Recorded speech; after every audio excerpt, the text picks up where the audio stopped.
Hello, hello, hello, hello, hello.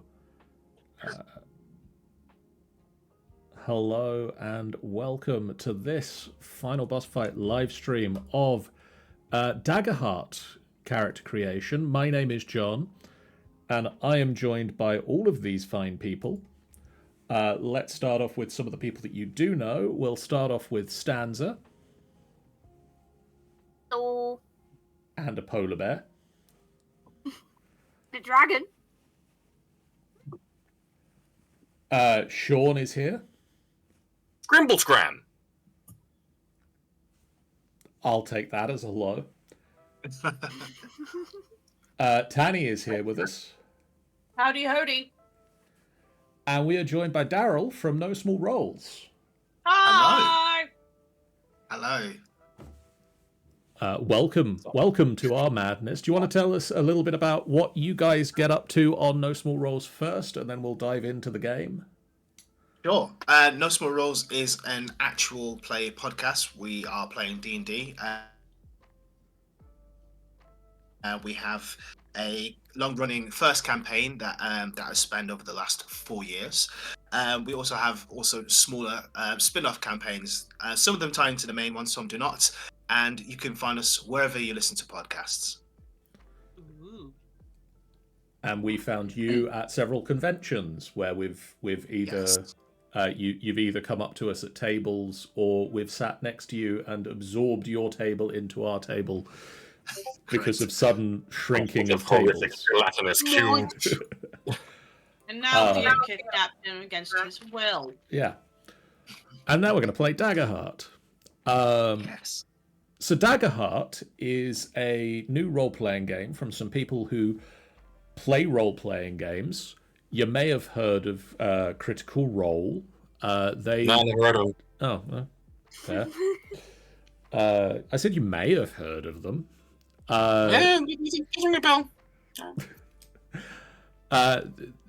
They, with their Darrington Press, have written this role-playing game. It's coming out soon, TM, but to get us a feel for it, they put it into open beta, which means we get to play with it and see how it works. And I want to see how it works so I can work out if it is something I would like to pick up and play with a bit more in the future. So we haven't touched it at all yet. We're going to do the character build with you guys because this is a game that really benefits from having everybody around the same table or as close to that analog as we can manage to discuss character building. There is a section of it where you will ask each other questions about how your characters know each other to work out how your characters know each other and why you are a group that is traveling together, rather than the thing that sometimes happens at the start of D&D campaigns where you're all in a tavern together and a bar fight breaks out, or you've been co-opted by a local lord to go on a quest for them, or, as I may have listened to recently, you all happen to have followed the same old lady into a cave and been bashed over the head and left in the corner of a cave. Yeah. You know, not giving any examples of who that might have happened to, but, you know, examples. I've been listening to the No Small Roles podcast in preparation for playing with No Small Roles, and also Critical Role podcasts ran out for a while.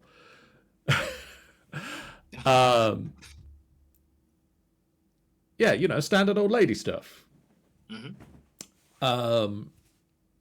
So rather than the D&D side of things where you roll a d20, you add your stat, high numbers are good, high numbers are still good, but in Daggerheart you roll two differently coloured d12s. These are your duality dice. One of the duality dice is called your hope dice, and one is called your fear dice. When you roll a duality test, you roll both of the dice, add those together and add your stat, and if you score higher than the target number, you did the thing. But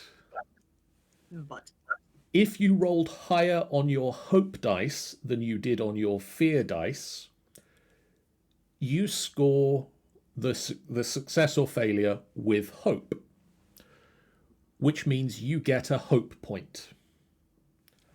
Hope is one of numerous items that you will track on your character sheet.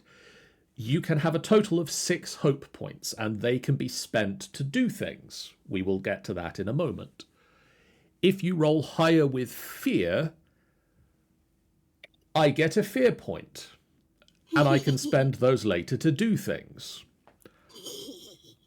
Typically, they will let my bad guys do bigger and worse attacks if I have a lot of fear to spend.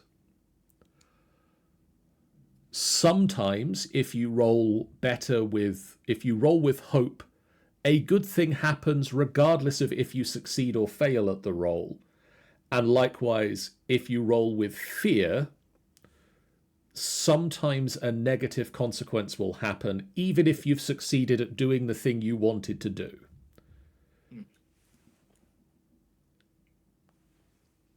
Does that make sense so far? Yeah. Probably in the future, I'll probably be like, what did I do again? It'll be a while for me to like. What's a RPG? What do I do again? So basically, with the hope, which is a fluid resource that you will start off with a certain amount, it'll go up, it'll go down. You'll want to spend it. Hope lets you do one of 3 things. And as soon as I can remember where in the rulebook the list of what you can do with hope is, I'll tell you what they are.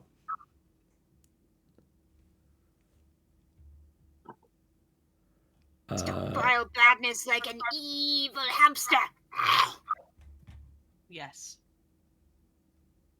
Specifically a hamster. No other evil thing. Just specifically a hamster.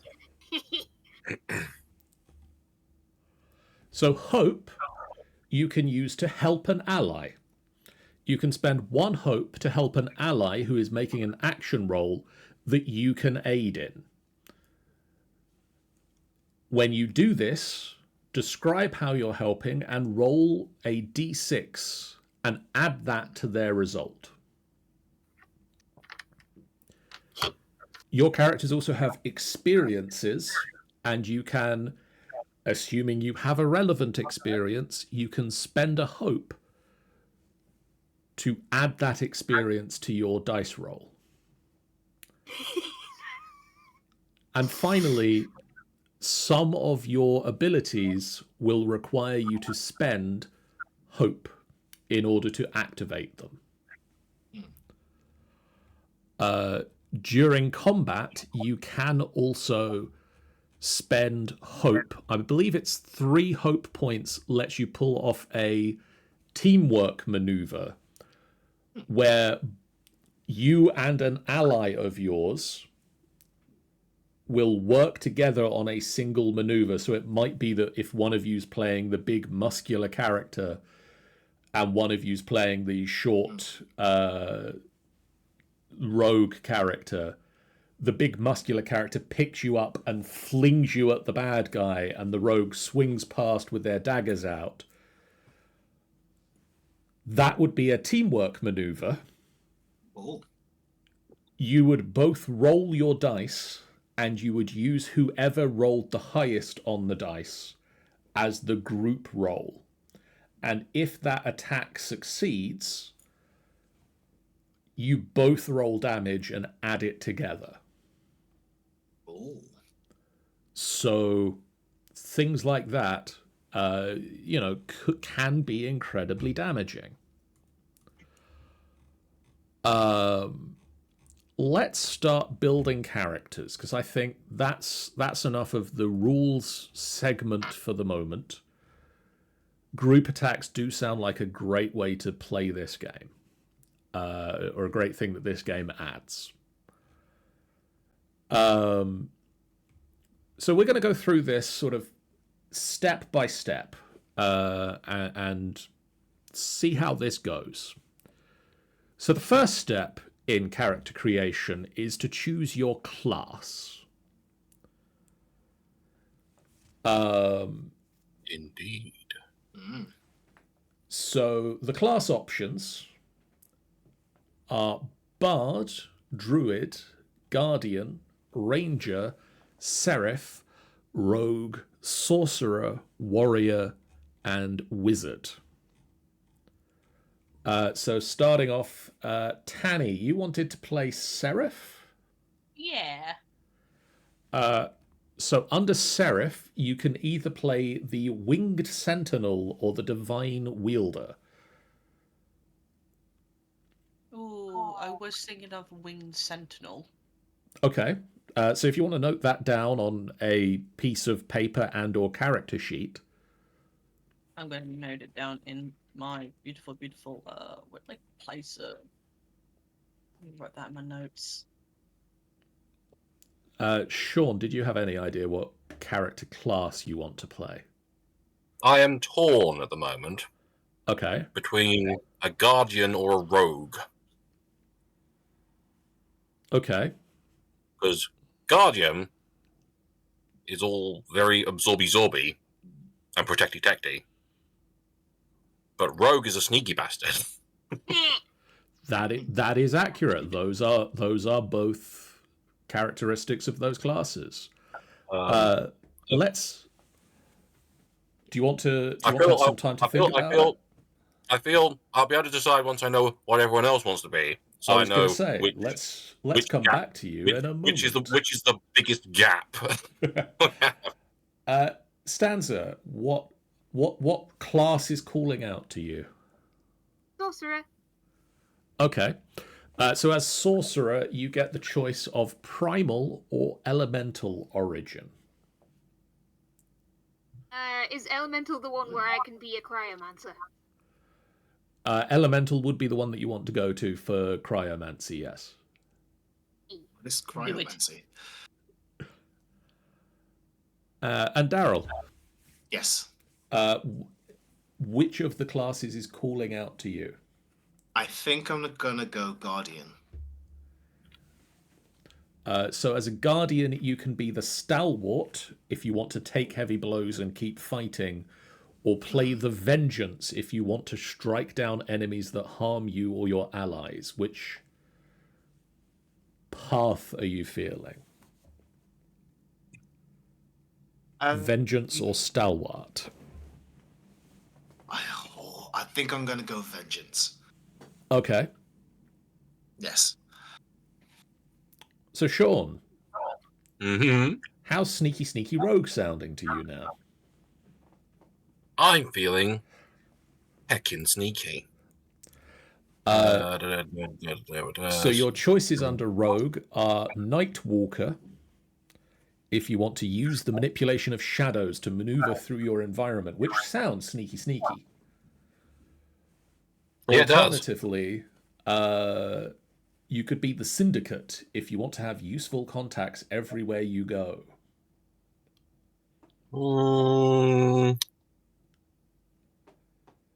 Syndicate does sound great, but I don't know how useful it will be in a quick start adventure. That is Or probably fair. Or whatever we're going to be. It might be some overarching, weeks-long narrative that you've come up with, John. But it's like, Syndicate sounds very specific. So yeah, I feel it sounds like you Nightwalker probably need something for that. Yeah.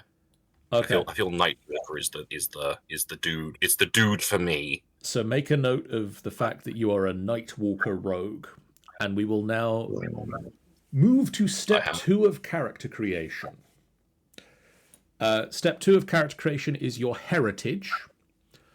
Heritages have 2 elements: your ancestry, which is your species, effectively, and your community, which is where you grew up, where you spent your formative years. And they all come with a different bonus. So I'm going to go the other way around the group this time and say, Daryl, what are you feeling in terms of ancestry?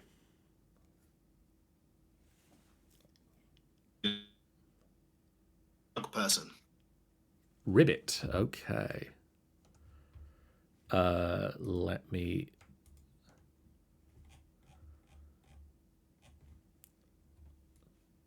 jump through my PDF and find the ribbits. So just make sure we know what they do. They are frog. I mean, they are frog. Frog. Froggy.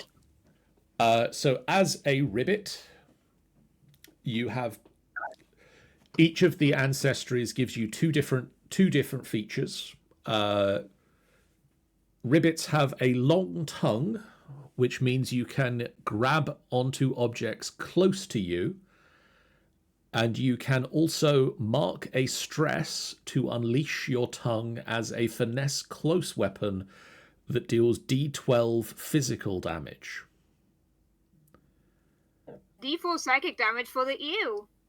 You can also move and breathe underwater just as easily as on land because ribbits are amphibious. Right.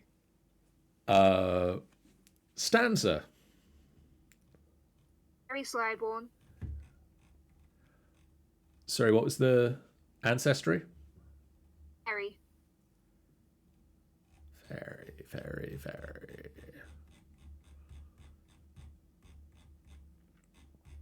That's the goblins, the giants, the Glapa. We're getting there. Getting Slowly but closer. surely.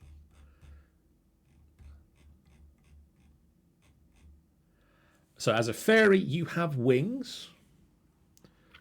While flying, you can mark a stress before an adversary attacks you to increase your evasion by 2. And you also have Luck Bender. Once per session after you or an ally in close range make an attack roll, you can spend 3 hope to re-roll the dice. But you must use the new roll. That's when I or an ally makes an attack. When you or an ally that you are within close range of make an attack. Did you say that's once per session? Yes. Sean. What? What ancestry is calling out to you? I am thinking Simia. Monkey. Nice. We're going Monkey Man. They have an increase in their evasion, and they are natural climbers, so they get advantage on agility rolls that involve balancing and climbing. Nice. And they get a little prehensile feet. Yeah, you got prehensile feet and maybe a tail. Maybe a Depending tail. on what I'm type not really of- sure what it's looked yet. Depending on what type of monkey you fancy yourself looking like. And I mean, almost pointlessly, I'm going to say the words anyway, but Tanny. Dracona! what We're going Dracona, baby! Oh. So Dracona are the dragon folk, which you went winged sentinel, didn't you? Yes.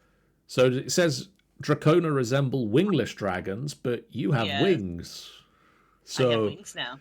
you are a winged dragon I'm with a winged powerful dragon. elemental breath. You have an elemental breath. Choose an element: ice, fire, electric, etc. You can use this breath against a target or group of targets within very close range, treating it as an instinct weapon that deals D8 magic damage using your proficiency, and your armor score is increased by 1 because you have scales. Scaleless.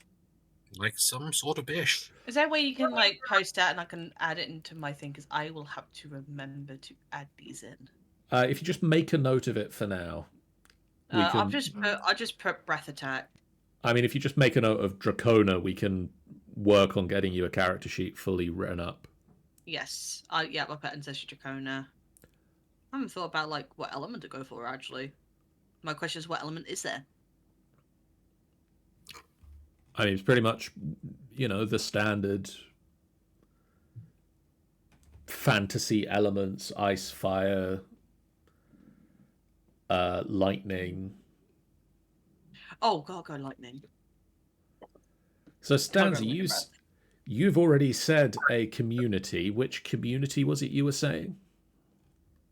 Is Slyborn the term? Slyborn. Slyborns are the you were born outside the law. Criminals, grifters, and con artists.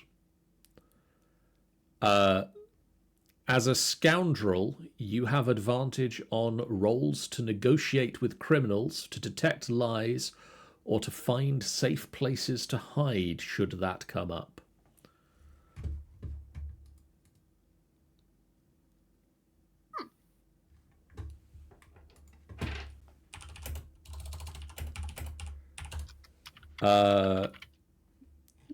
Sean. What?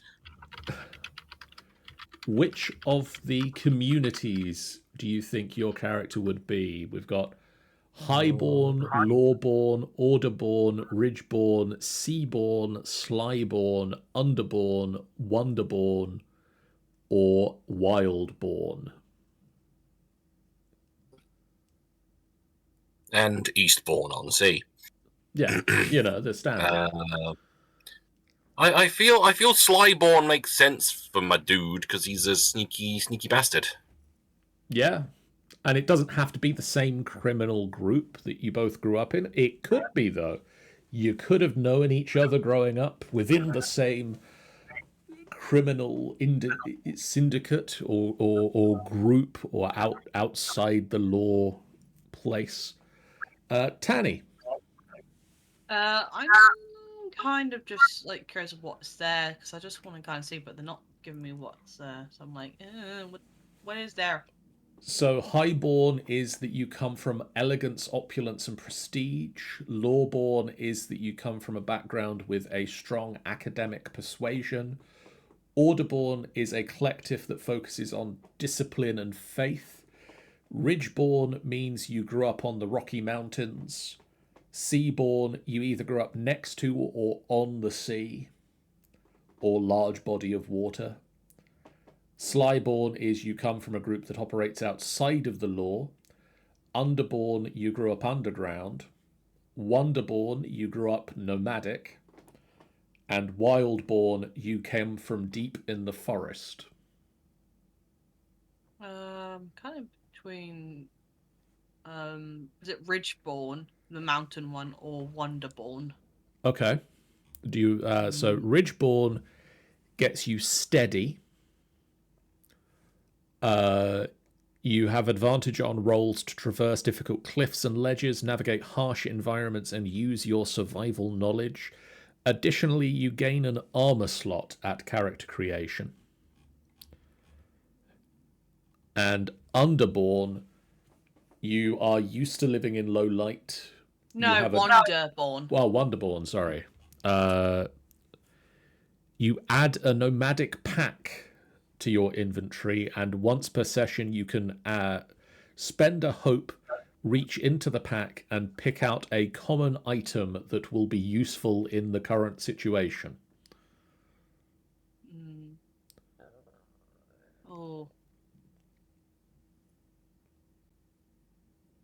Oh, I don't know.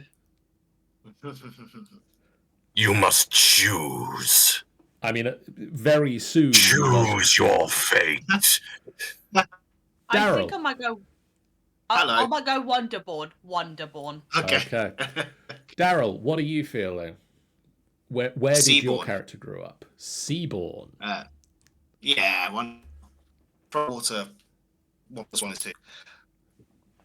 So, as a Seaborn, you can sense the ebb and flow of life. When you roll with fear, you put a token on Seaborn. You can hold a number of tokens up to your level. Before you make an action roll, you can spend one of these tokens to add them as a +1 modifier to that roll. Not bad. And thank you, Shah, for sharing the No Small Rolls link. Well, thank you as well from me. That's some good moderating that Sean's doing there.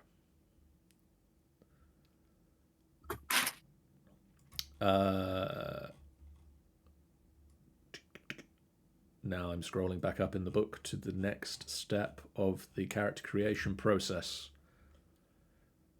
which is to assign your character traits. Oh no! There are 6 traits or 6 core stats in Daggerheart: agility, strength, finesse, knowledge, instinct, and presence.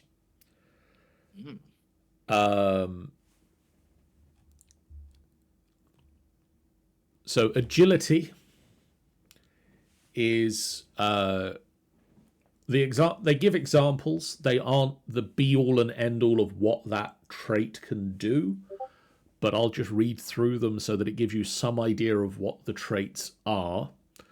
Agility is sprint, leap, maneuver. Typically a high score means you're quicker on your feet.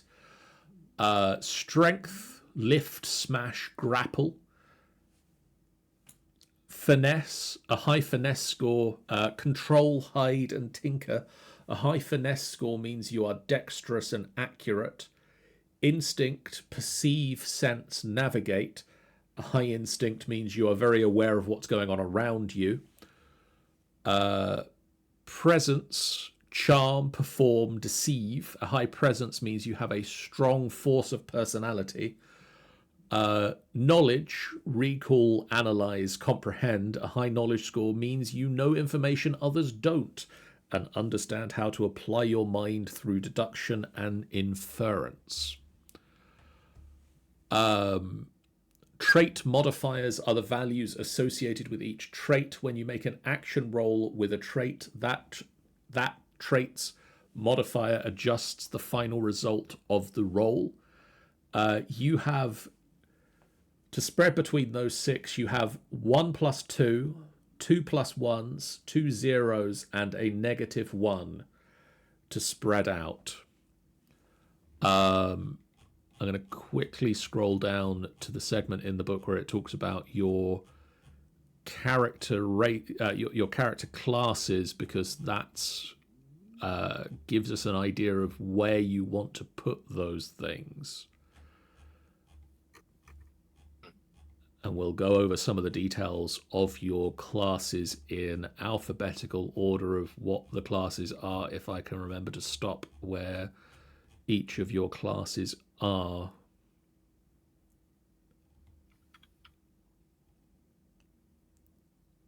I think it will give me an idea of where to put your stats, or it won't. You lied to me, John. The last time. It's being cheeky.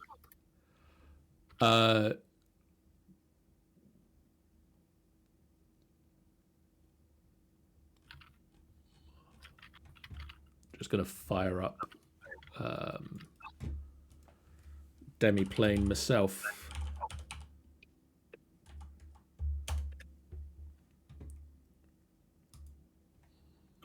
Bear with me a moment. Speak amongst yourselves for a moment. We'll speak amongst ourselves. That John. You think? Oh, that John. This guy is like. How dare he not know the book backwards and forwards and inside out? I know, right? Just And so be able to recite it in reverse order while on exactly. Yeah. Why can't he read it backwards to us? Why can't he read it backwards? I don't know. So irresponsible. What a douche nozzle. Such a douche nozzle. You know, you could be nice.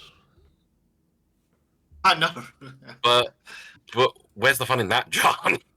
Yeah.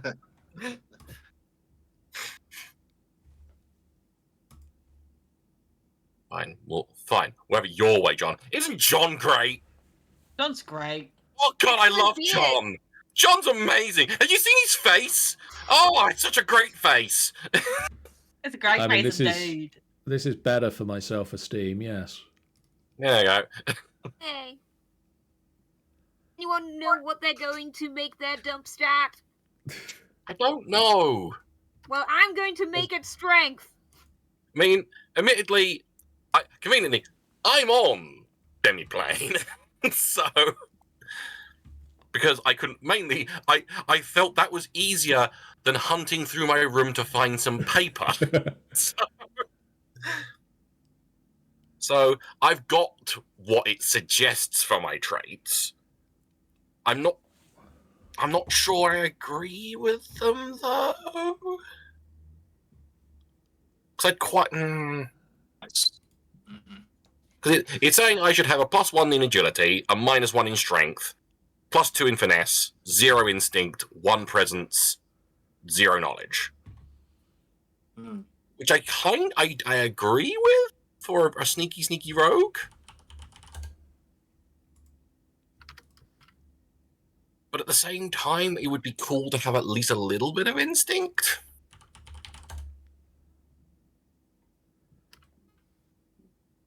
All right, Tanny.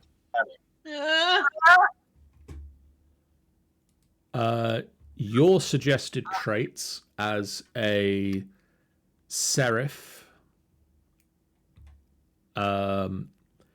is a 0 in agility, a +2 in strength. Wait. Agility. Yes. A +2 in strength. Okay. A 0 in finesse. Okay, 0 in finesse. Beanie and day. I don't know how to spell finesse. Yes. A +1 in instinct and presence. Is that both together or Those are two separate ones. presence, you say? I did indeed say that, yes. Mm-hmm. Yep.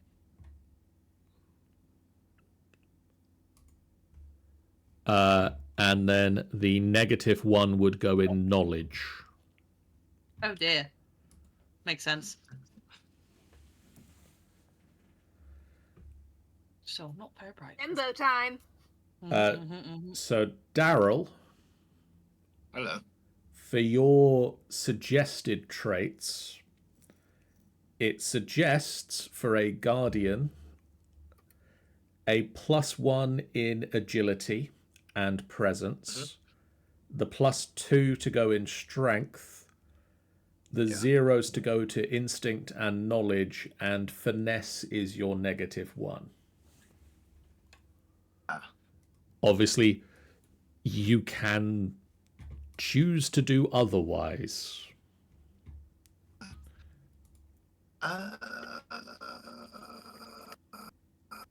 Gosh, I think it gives me an ability to swap out. Just a second, bear with me. I'll just scroll down the character sheet.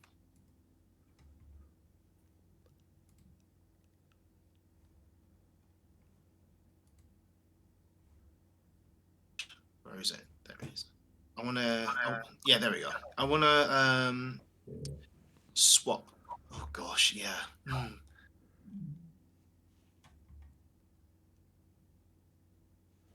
I can. Oh, this is hard. It is hard.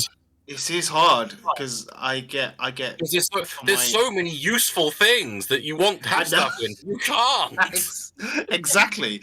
But I get. I've got a finesse ability as part of my ancestry, but I've got a -1 for my class. I mean, as said, I wonder if I could. You could switch it out and you could be less instinctual or less knowledgeable, or I think I'm gonna have to sacrifice knowledge for finesse. Okay, so knowledge is going to be a -1, and then we're putting a so that would be a +1 in agility and a +1 in presence.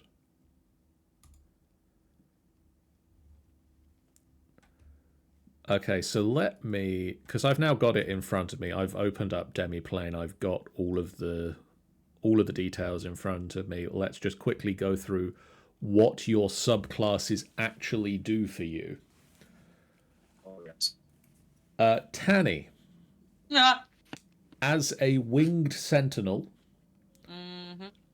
1, you are a spellcaster whose spellcasting ability is strength. Alright, I'll put that in. Strength. The ability of the winged sentinel is you can fly. I can fly! While flying, you can spend a hope to pick up and carry another willing creature that is approximately your size or smaller. Okay, my size is smaller. You can mark a stress to deal an extra 1d8 damage on a successful attack.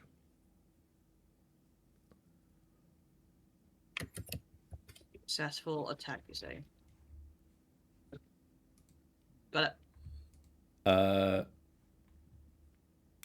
Daryl, you picked Vengeance, didn't you?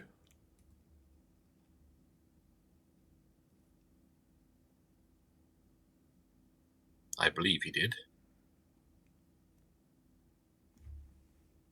We'll come You hear back. me okay? Coming through every so often. I see. As a Vengeance Guardian, you gain an additional armor slot. When you are hit by an enemy in melee range, you immediately roll a number of d6 equal to the amount of hit points you marked. For each result of +5, you deal a hit point back to the enemy. Nice. That is nice. Turn around and backhand him. Stanza, as an elemental sorcerer, BRB. your elemental origin lets you manipulate and shape a certain kind of element.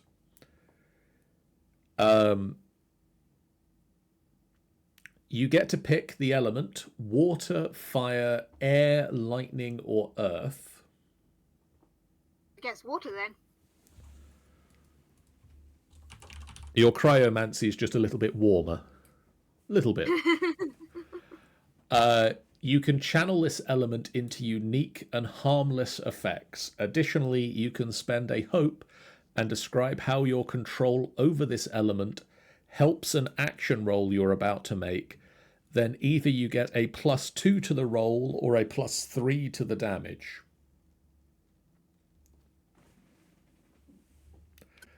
Sean, you've got yours up in front of you, so... I do have mine up in front of me. You can read yours. Oh, what? I get Shadow Stepper. I can move from shadow to shadow. When I step into a shadow cast by another creature or object, or into an area of darkness, I can mark a stress to disappear from where you are and reappear inside any other shadow within far range. When you do so, you are hidden. Sneaky, sneaky bastard. Sneaky pretend. guy. Welcome back. I think you'll find it's sneaky bastard.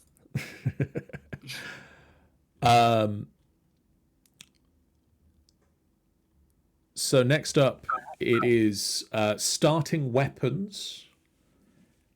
Weapons! Daryl, Hello. your starting weapon, it recommends that you take a battle axe, Oh, which is a two-handed weapon that deals a d10 +3 damage. ooh. Would you like to take the battle axe, or would you like to choose a different weapon?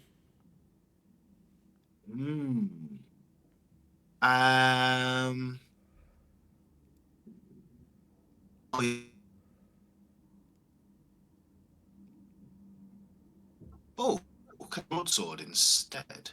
A broadsword instead.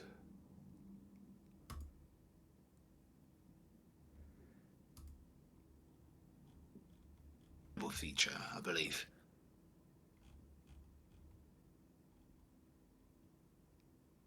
And I believe you can pick a secondary weapon because you've got a one-handed weapon. Yes. So here we are.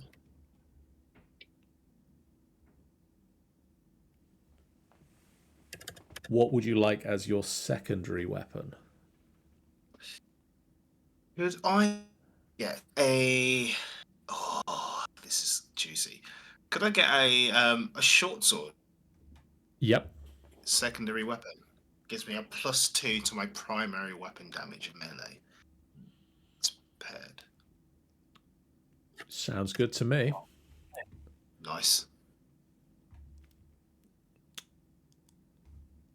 Oh, I realised I didn't actually do Stanza's traits, did I? I skipped a step. Oh no. You skipped a person, John. I skipped a whole person. Stanza. The suggested traits it gives you for a sorcerer. Your -1 goes in strength. Hey. Your +1s go in finesse and presence. And your +2 goes in instinct. Would you like to take the suggested, or would you like to change that up? I'm wondering whether to swap presence with agility. Okay. Except we might have some finesses, so maybe I'll swap finesse with agility. So that would be instinct, agility, and presence, and then the -1 will be strength. And to make up for skipping Stanza, we're going to go to Stanza as the weapons next. Their suggested weapon for a sorcerer is the Jewel Staff, which is a tier 1 magic weapon. It is a weapon that attacks using your instinct and deals a d6 damage at far range. Okay, I like that. Okay.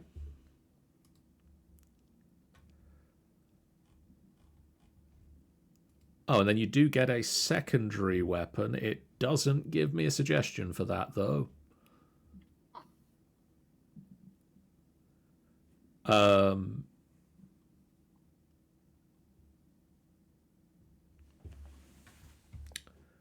So would you like... I mean, you can't use it at the same time because it's a one-handed... the Jewel Staff is two-handed. Would you like a round shield or a tower shield?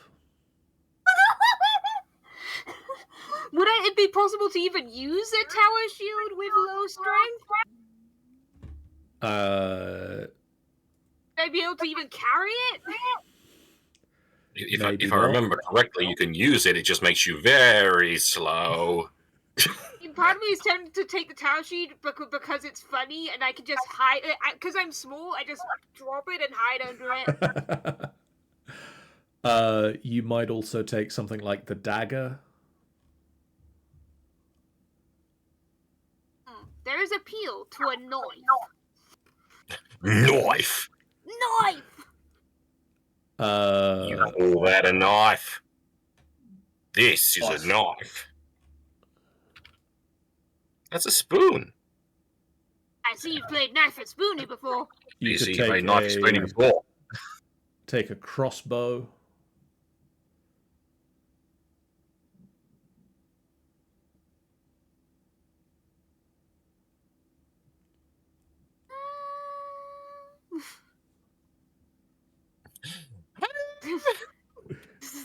Just like I'm opening up the counter crate on it's escaped me. Let me just go for the tower shield for funnies. Okay, we'll go with the tower shield for the funnies.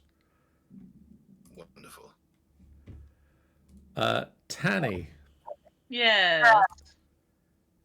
For do I the get? Winged Sentinel, it recommends the Hallowed Axe. What does that look like? It's an axe.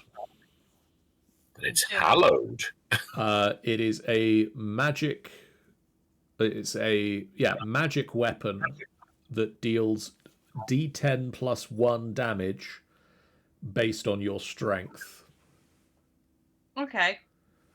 And it is a one-handed weapon, and it recommends you pair that with a round shield. Sounds good to me. Let me just add this on the list. So I get a hallowed axe. And a round shield.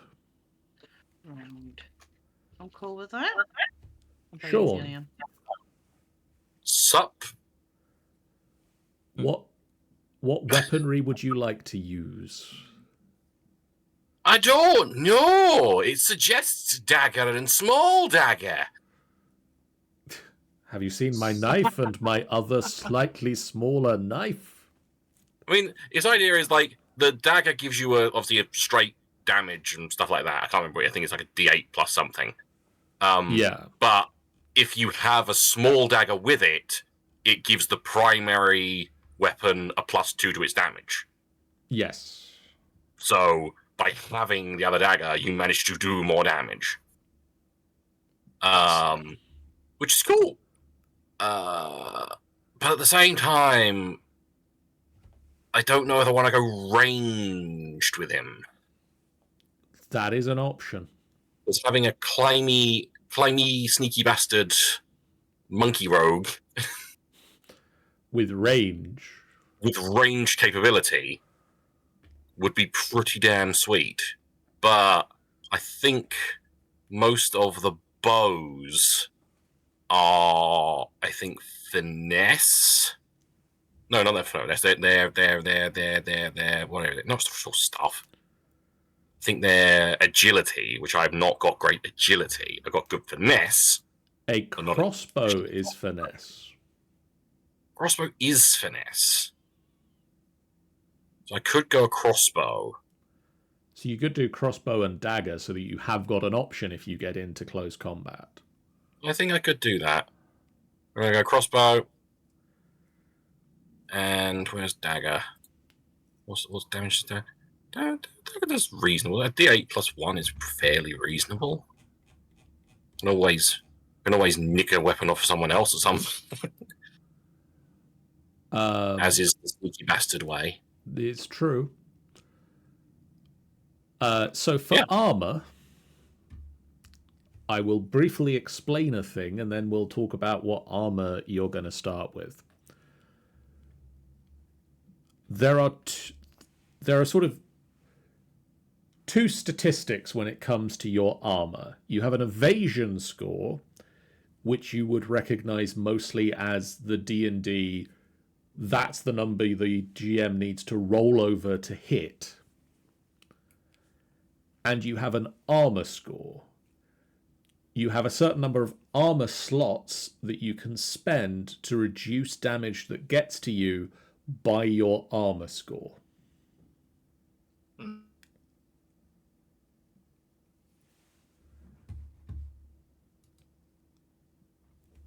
And then on a rest, you can repair your armor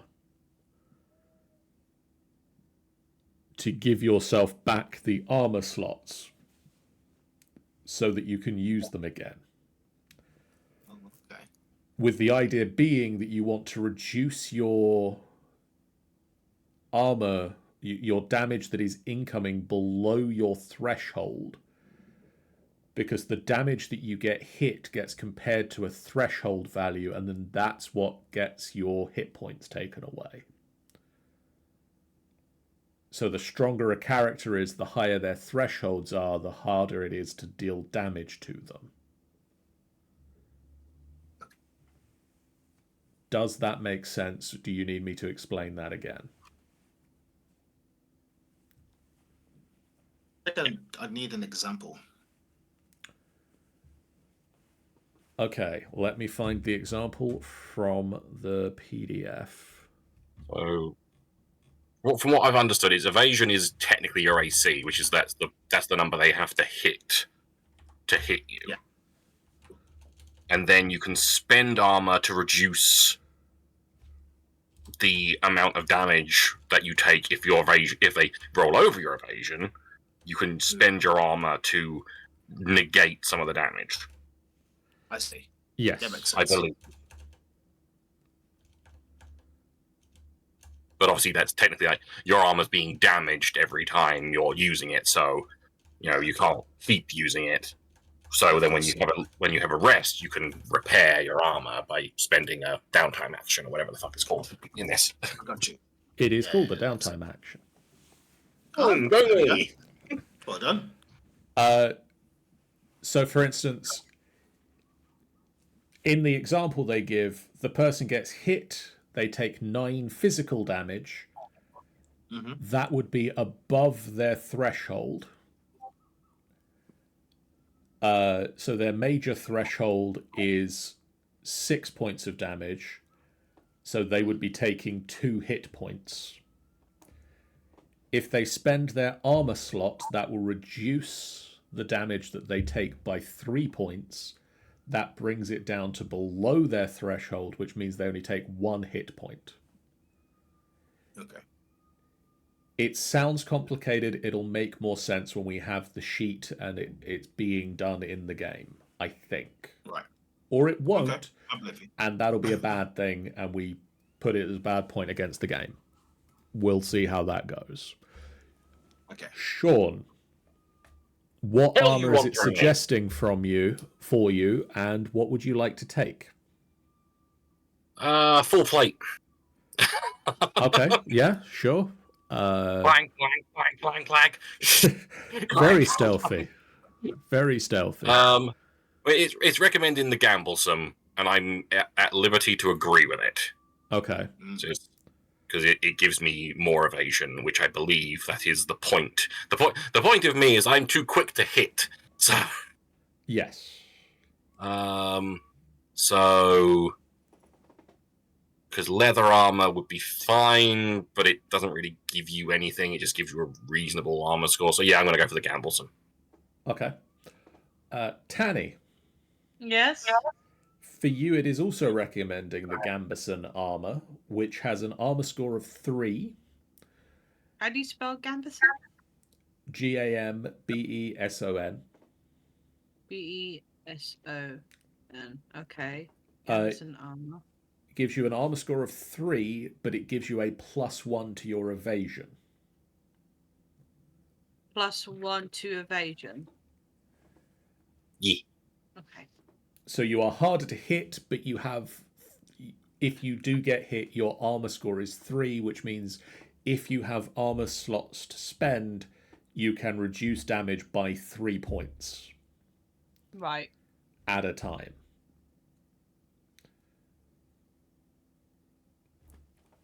Okay, so next up is Daryl. Your suggested armor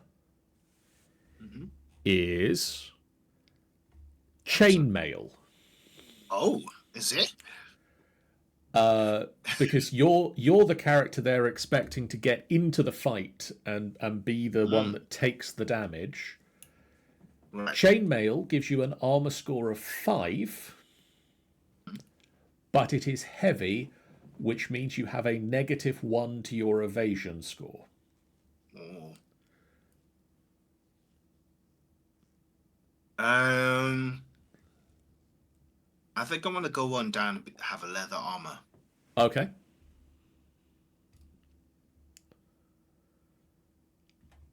And then Stanza.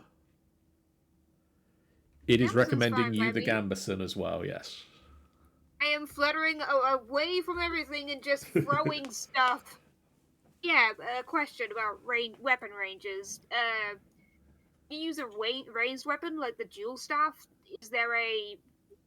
Can you still use it when something is at closer ranges, or is there a point at which it is no longer useful? I believe so, but I will double check that.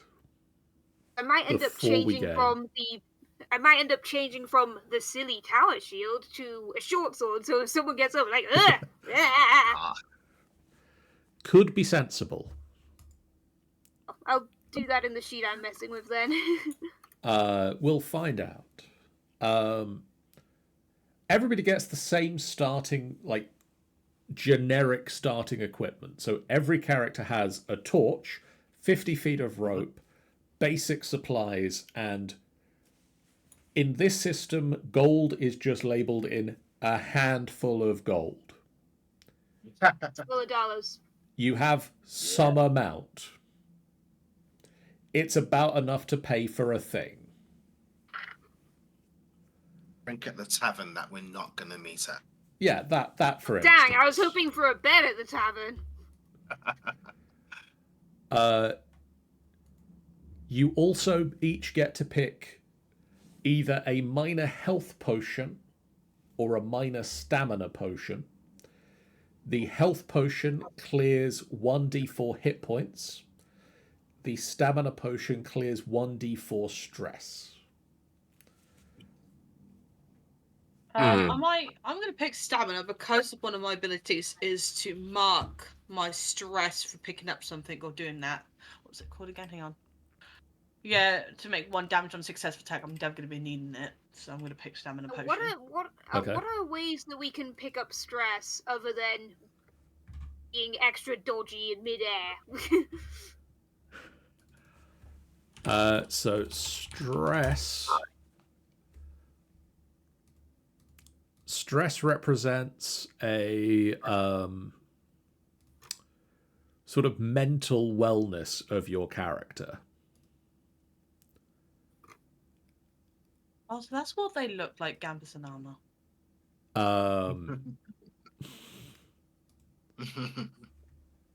It's trippy, isn't it?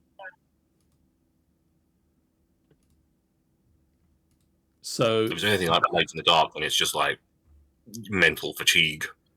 Yeah, it's sort of mental fatigue. Some of the abilities come from, like, you can mark a stress to do a thing, like you push yourself to do slightly better.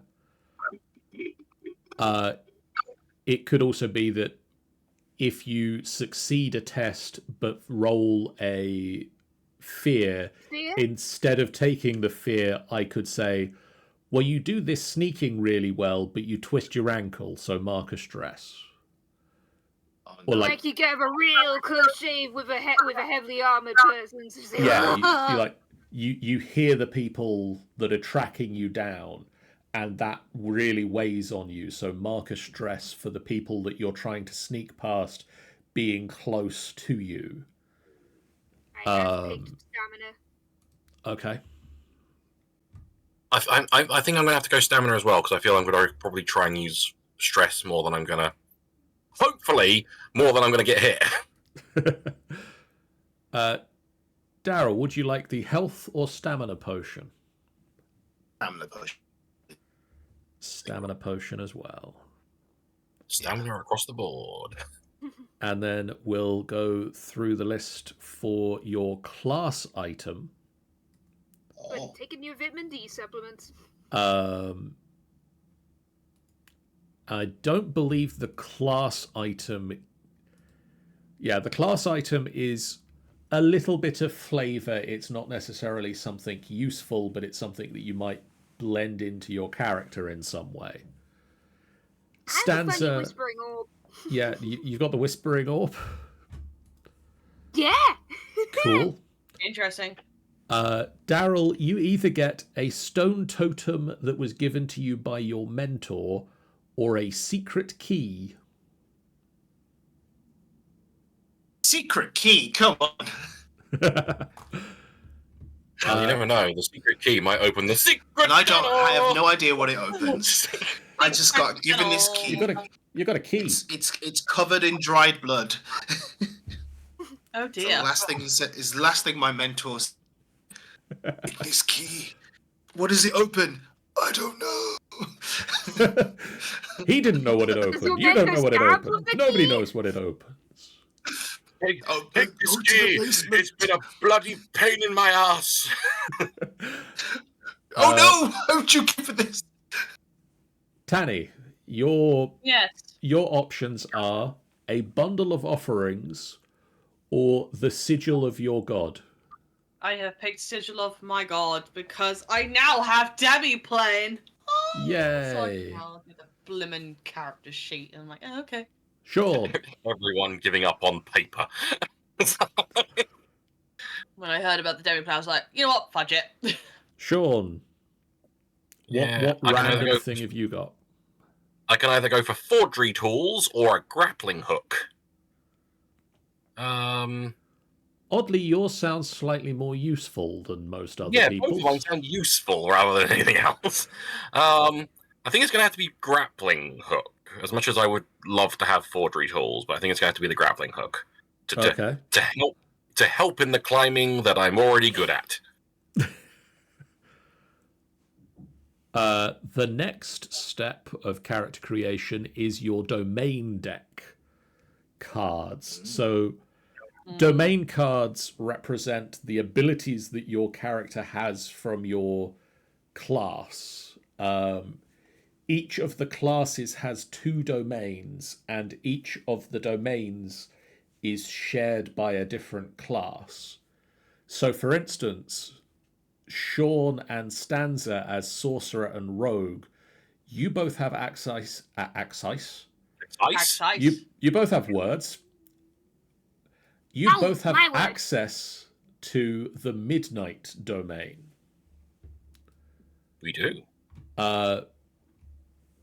How your midnight domain abilities manifest themselves might be very different, because for Sean it might be training in how to move through the shadows and be sneaky, and Stanza might twist the shadows themselves to do their bidding. Or it could be that Sean has some magic stuff. I've got a few tricksy things that I can apparently do. So you all get to pick 2 domain cards at this level, and there are 6 of them. So as Sean and Tanny have both gone to Demiplane and are looking through it themselves, I'm going to start off by talking to Daryl about it. Thank you. As a Guardian, you have access to the Blade and the Valor domains. The cards you have access to at the moment are Bare Bones, Forceful Push, I Am Your Shield, Not Good Enough, Retaliation, and Whirlwind. Oh, I share Fowler with Darian. Forceful Push, Bare Bones, Retaliation, Good Enough, Whirlwind. Okay, cool, I see him. Which 2 of those would you be interested in taking? Retaliation, definitely.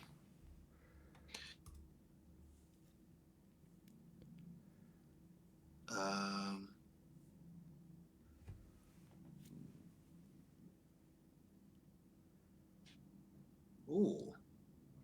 We'll make attack. A forceful push. Make an attack with your primary weapon in melee range. On a success, you do damage. No, I think I'm going to go with Not Good Enough. Okay. So to go through what that means, not good enough. When you roll damage dice, you may re-roll any 1s and 2s you roll.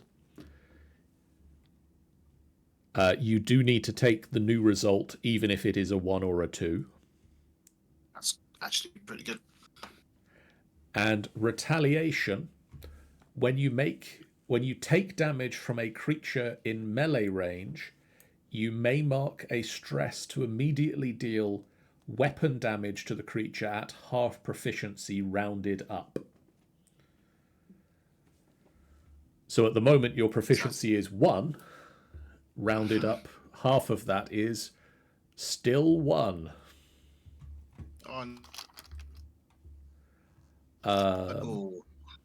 Okay. So maybe I should rethink. You get to deal a weapon damage basically. Yeah.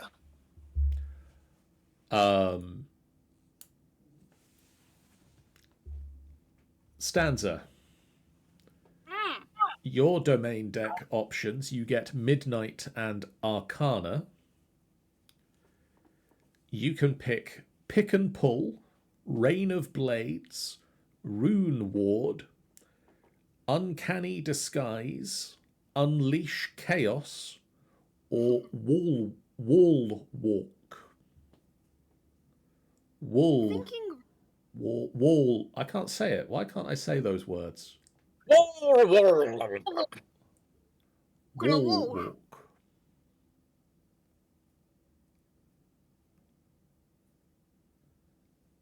I think I'm going to go for Rune Ward, and I'm kind of weighing up Wall Walk or Rain of Blades. So to quickly tell everybody at home, Rune Ward, you have a deeply personal trinket that can be infused with protective magic and held as a ward by either yourself or an ally. When the holder of the ward takes damage, they can spend a hope to reduce it by 1d8. If the ward die rolls an 8, the power will temporarily end after it reduces the damage this turn. It can be recharged for free on your next rest.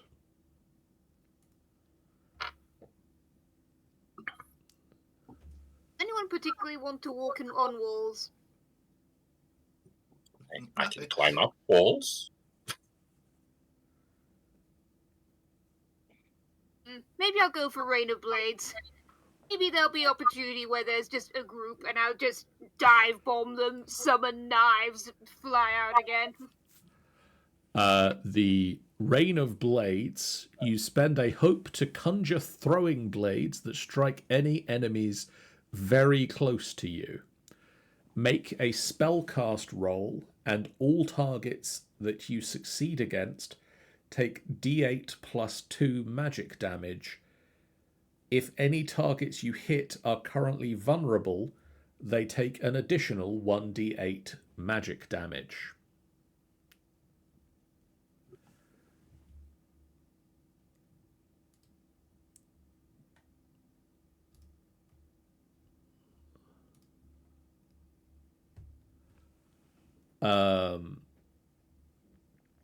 Tanny, how's your domain cards looking? Domain cards. Okay, so I have picked. I've picked Bolt Beacon, which sends a bolt of shimmering light towards a target. Yeah, so make a spell cast roll against a target within fire range. On a successful, spend a hope to send a bolt of shimmering light towards them. Treat it like a ranged weapon, dealing d8 plus 2 magic damage using your proficiency and making them glow brightly. They become temporarily vulnerable.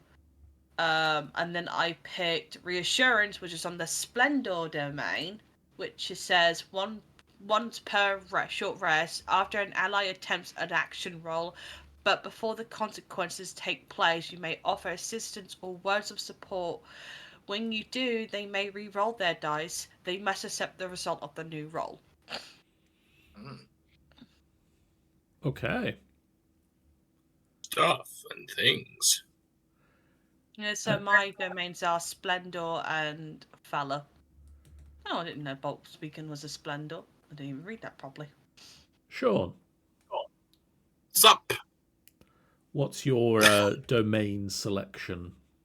Well, I've got a choice out of Grace and Midnight. I have selected Death Deceiver from Grace, which I can spend a hope to take advantage on a roll to make to deceive or trick someone into believing a lie you tell them. Okay. And from midnight, I have pick and pull, which is I have advantage on any attempt to pick a non-magical lock, disarm a trap, or steal an item from a target, either through stealth or by force. So yeah. Sneaky bastard. There were many things I was tempted by, because I was very tempted by inspirational words or uncanny disguise, but again, it was like, how useful will they be?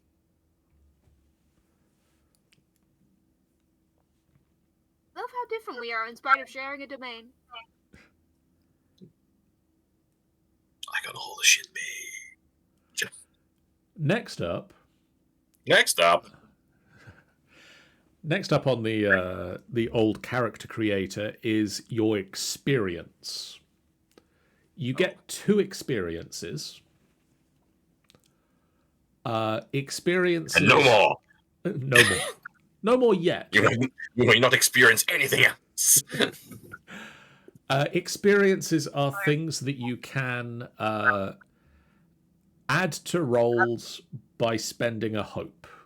They are things that your character has done in their past that situationally will be beneficial to rolls you make in the future.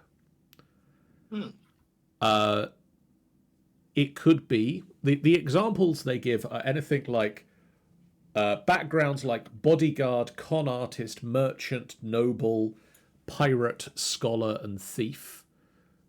Specializations like magical historian, navigator, sharpshooter, swashbuckler, map maker, to phrases like chef to the royal family, I won't let you down, street doctor, this is not a negotiation, and I'll catch you. So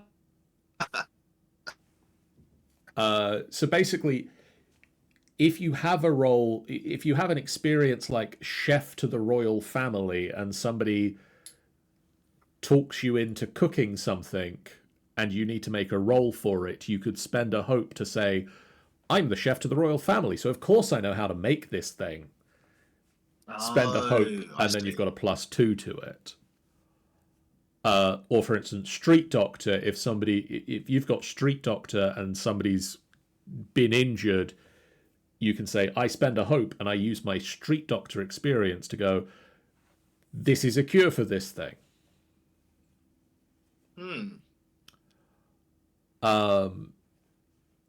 So, Daryl, what experiences would you like your character to have? I was suddenly struck with the idea to be a pirate. Okay. I am a frog sword-wielding pirate. Love that image. It's amazing. It's amazing.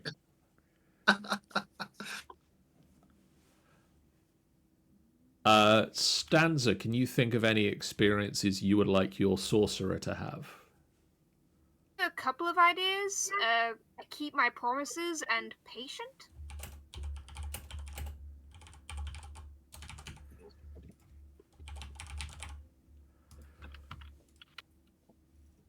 Daryl, any ideas for a second experience?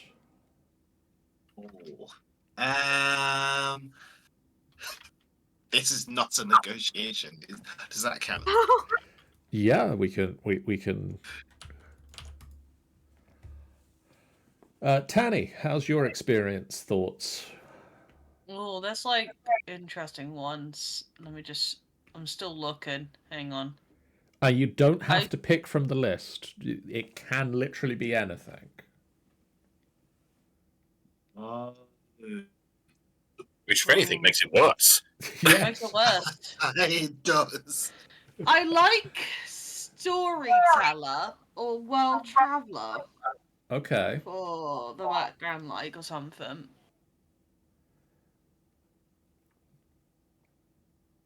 And the other one is I've got your back. Okay. Yeah. And Sean, how's your decision-making skills coming on with this? I mean, I've gone for thief for the first one. Okay.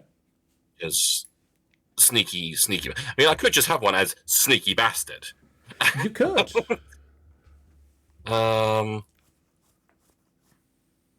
trying to think of like a.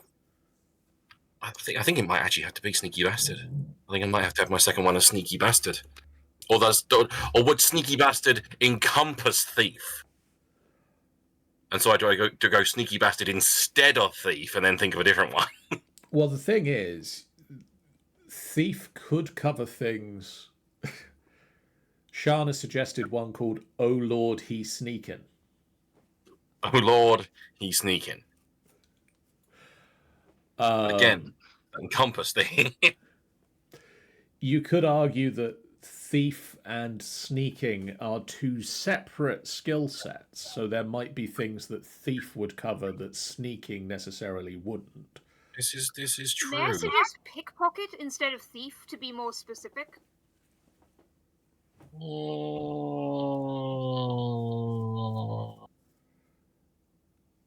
How about just steely bastard and sneaky bastard? Steely bastard and sneaky bastard. Yeah, I feel that encompasses all levels of thievery, and pickpocketing, as well as and sneaky. Yeah, as well as awful. So yeah, I think it's going to be. What did they say? Sneaky bastard and sneaky bastard. Steely bastard. Steely bastard. Or I mean, you could also take the suggestions Sean's throwing in the chat, which is "Oh Lord, he's sneaking," and "If it's not nailed down." ... But not nailed down. I feel denotes that it's a thing that's already been put down. I mean, fair. Which, unless people have got some very weird things in their pockets, it might be harder. I feel steely bastard and sneaky bastard encompass everything I want in life.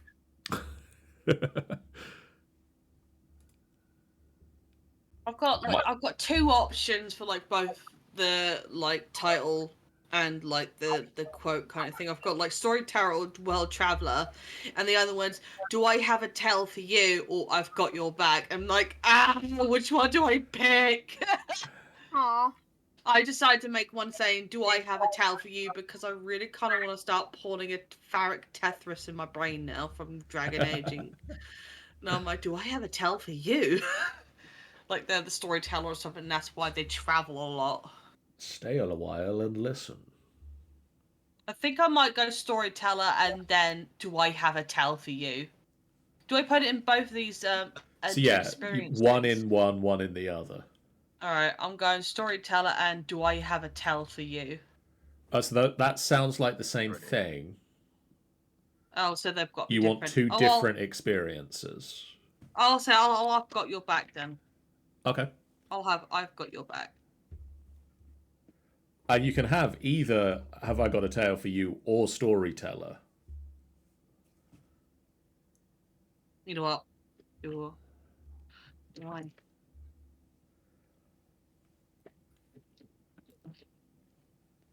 Have I got a tale for you?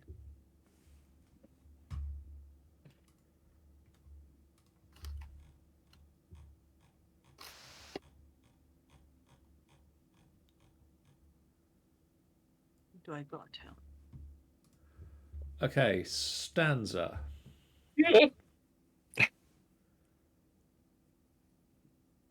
Stanza. The next step on the character creation is some other stuff. What I'm going to say now is, what is your character name? And what are your character pronouns? Ooh. Prime, they, them. Sorry, prime. Prime. One letter off. Prime. Prime. What did you think? What did you say? Crime. Crime. Still one letter off. Oh, Put it in the chat. Crime. Yeah. Throw it in the chat. I mean, choose a chat. There's lots of chats we have at the moment. Choose a chat. Any chat.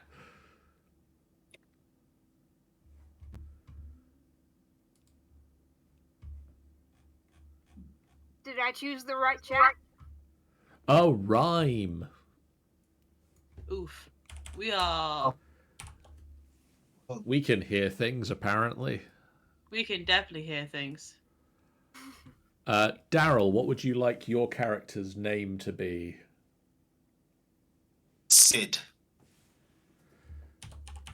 SID? CID. CID. Yes. We're very good at getting one letter off. And pronouns. Let's go for he, him.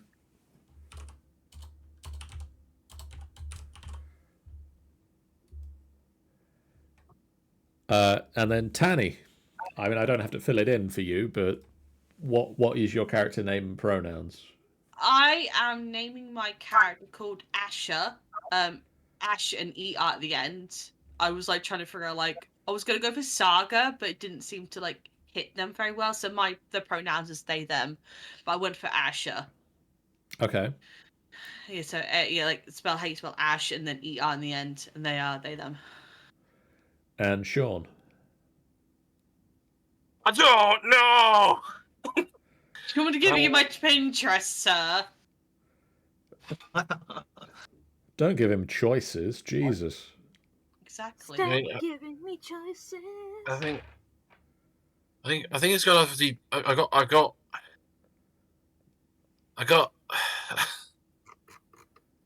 problems.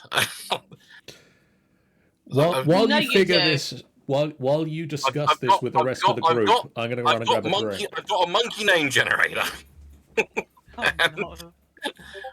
And I've got one of them. I've got Cornelius and Barnaby. It's gotta be Barnaby. I think it's going to be Barnaby. I freaking love the name Barnaby. I agree. I did also think at that point about the guy in Fable that has the Fetorus, Barnum, but I don't think Barnum quite works. I think it's got to be Barnaby. It's got to be Barnaby, I think. No, Barnaby, and I might get fancy with the name later on, but his first name and the name he mainly goes by is Barnaby, and he is he, him.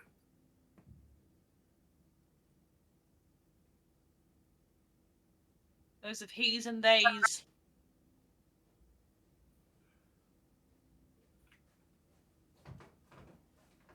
I'm glad you managed to sort that out while I was in the kitchen.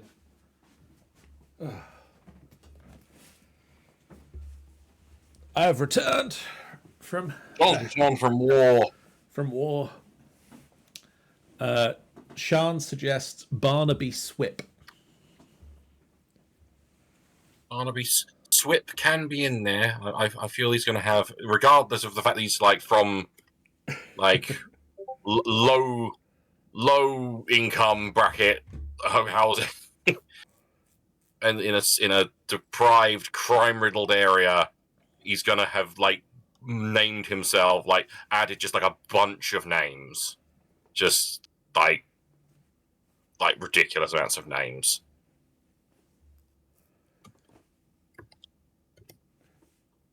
Sean says, "Are you planning to have more names than Lady Delilah?"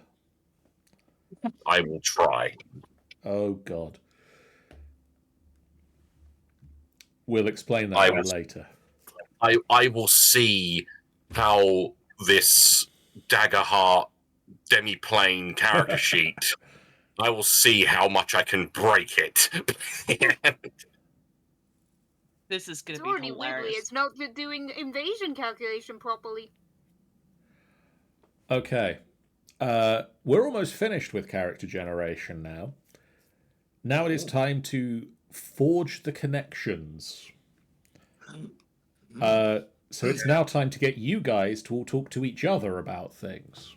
Oh, no. Uh, But that's You're- effort. I know, right? It requires being social, John. The create connections section of the character sheet contains 3 questions, and it is recommended you ask at least one of these questions to another member of the party and use that as a way of forming a connection with each other.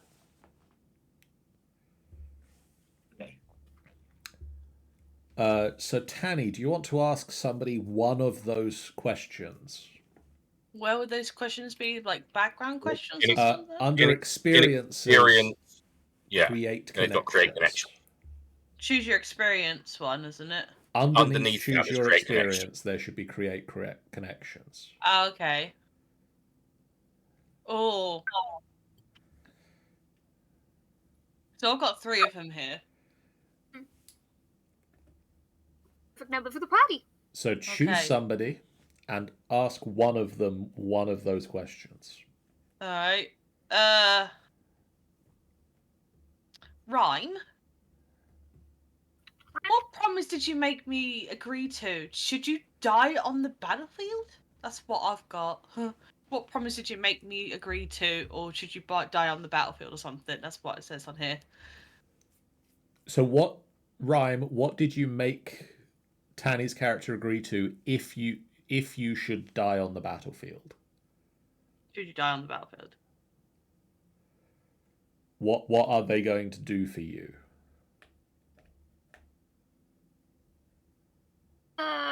Okay, one thought I've had is take my tattoo ink tool, dip it in my blood, and drop it in the water around the glacier. Oh wow. Do my funeral. Oh. Oh my gosh. Also, make my funeral. Sean, What? choose someone, ask them a question. What is our froggy's friend name again? Sid. Sid. What did I recently convince you to do that got us both in trouble?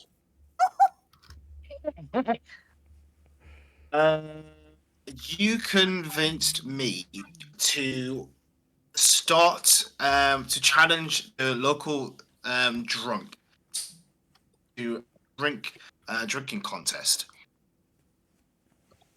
Challenge a Inevitably local lose, call him a cheat, and start a tavern brawl with him. Challenge the local drunk to a drinking contest. So challenge the local drunk to a drinking contest. Lost, called him a yeah, cheat, lost. started a tavern brawl. Called him a cheat. Started tavern brawl. I had no regrets. I'm going to take the liberty of naming that local drunk. Okay. Yeah, He's what's gonna the be- correct mistake I made in my one? So like iceberg, not a glacier. He's going to be called. Noted. He's going to be called Stinkin' Finkin'. Amazing. Got it. Stanza, choose somebody and ask them a question. Do you remind me of Sid's background? My Discord was messing up whilst during that bit of conversation. I'm a pirate. So was that okay? The water Seaborn. one. Well, Seaborn, sorry. Just Yeah. figured I'd check that.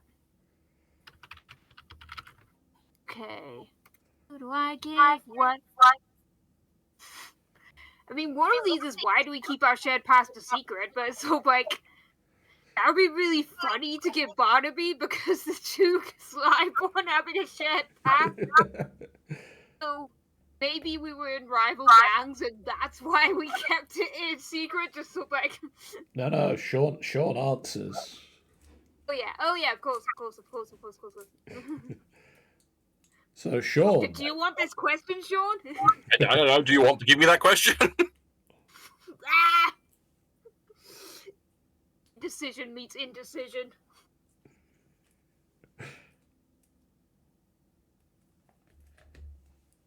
Go for it. So Sean, why do you keep your shared pasts a secret? Why do we keep our shared pasts a secret?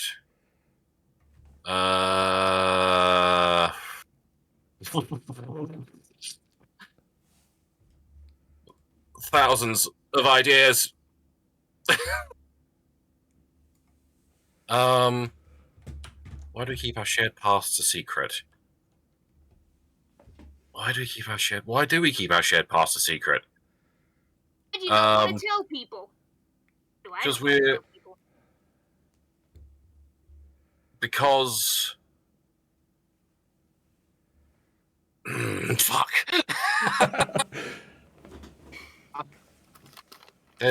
They're annoyingly vague, but at the same time open enough. Why do we keep our shared past a secret? Because in our shared pasts, we pissed off someone very dangerous and very powerful. Okay. And we don't want to inadvertently call that down on other people. Okay, and I foresee mercenaries coming after us. Possibly. For Sid, I'm going to send you the questions, and you can pick one to ask someone else. Oh, I think I have them here. Okay. Well, thank you for sending them. I've just got them at the same time. Well, I wish to ask Tanny's character. A lot. Oh, what's more that you notice I always carry with me? Can you just repeat that question, please? You cut out a bit. What small gift did you give me that you notice I always carry with me?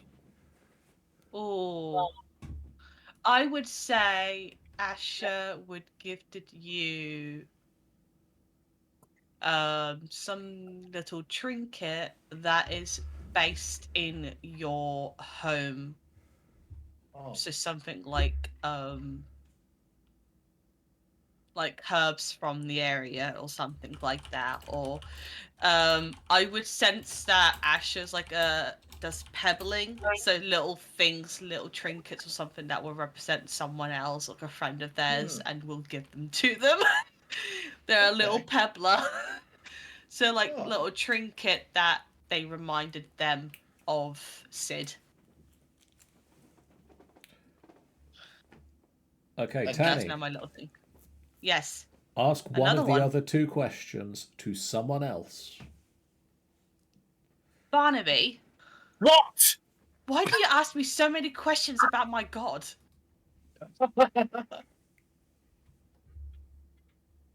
Because I don't get it.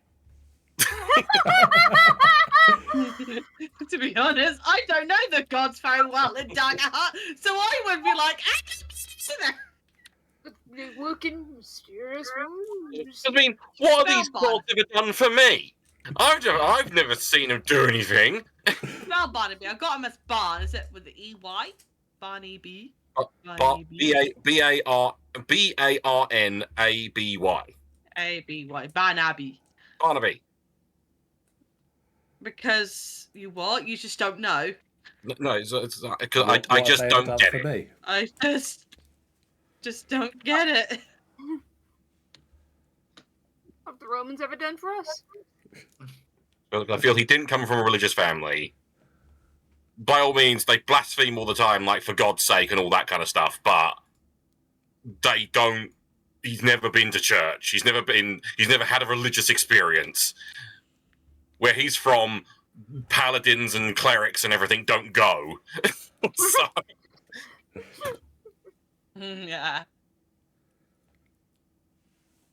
So you just don't get it. Sean. What? Choose a different question and choose a different player to form a connection with. I want to ask Rhyme, what have I discovered about your past that I hold secret from the others?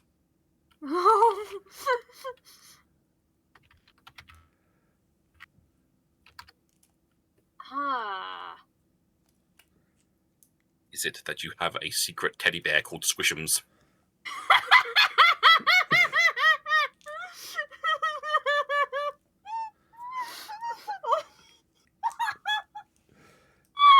Well, we've lost Stanza now. We've broken Stanza. Moving on. I was gonna say you'd learn about the scandal in Rhyme's family or something like that. I've learned of the. I'll happily accept that instead. I've learned of the scandal. Because I was looking at some of the other backstory stuff writing, and so like one of the things so like was about so like who is your mentor and why can't they no longer teaching you? I just vaguely like they're just like sisters doing something with the family. So I've learned of the scandal centered on Rhyme's family. Stanza, choose a different question and a different person to ask it to.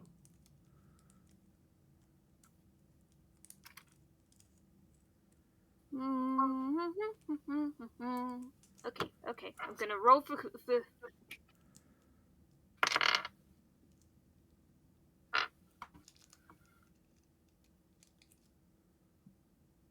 Sid, trust or wary?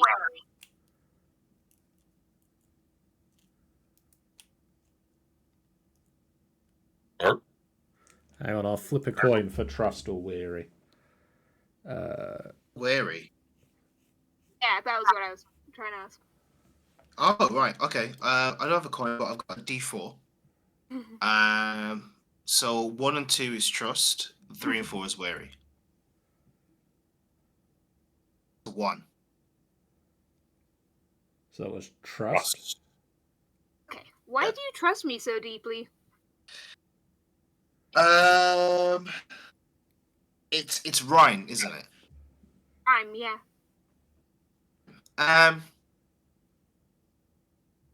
You trust deeply. There was a story where, as opposed to how you carry yourself throughout the day, there was something in the way you told a story about you joined the group, where it resonated with Sid, and Sid believed that only moment where you were completely true. The story wasn't a flattering story, and it didn't necessarily paint you in a good light, but it was the one sure moment of your time together that Sid believed you were telling the complete and utter truth and saw your real self. Oh.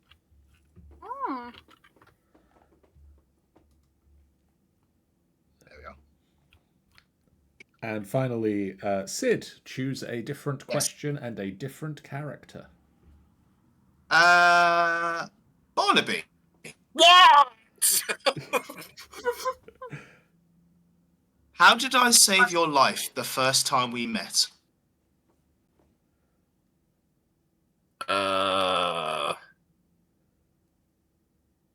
I've been made. I was running for my life from a bunch of guards. We're not guards, we're like enforcers? Yeah. All right. And I happened to bump into you, like run into you. Okay. And convinced you that they were trying to rob me. And so we fought them off.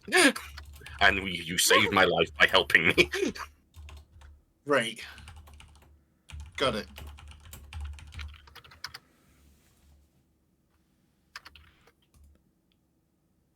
Yeah, I like this. More importantly, I kept the thing I stole. Ah, just like with the drunk, Just Sid like has no with the regrets. drunk. Just like It's like Sid has that. no regrets. Just like with Just sell it to stinking make drinking thinking. money. Okay. I'd say that's character generation. Wasn't there one more round, or are we only doing? Yeah, I was gonna say we've got like I one mean, left. technically, okay, there is one more question. And there is one more player that you have not formed a connection with. So, Nice. Yeah. choose your last question and ask it to the last player that you have not yet formed a connection with. Sid, Yes. who have you told me it's more important to save here than yourself? What, out of the party? I believe so. Who Oh have my you gosh. told me it's more important to save here than yourself? Just admit it. It's Barnaby, isn't it? Oh, pardon me. There seemed to be a lot Oh, of questions it's gonna be Ryan. Aw. I feel betrayed. It's gonna be Ryan. Yeah, I'll put that down. I'm Sean. disappointed. Me? Ask your last Yes, question what? to the last Billy person. Maynard, get your ass off the desk. Sorry, Well, I'll turn my cat off. I'm afraid that person is currently having a fight with a cat at the moment. I'm alive. I'm okay now. She's gone. So, what's your character's name again, Tanny? Asher. Asher. Yes. What are you desperately trying to teach me that you fear I'll never understand? Theocracy.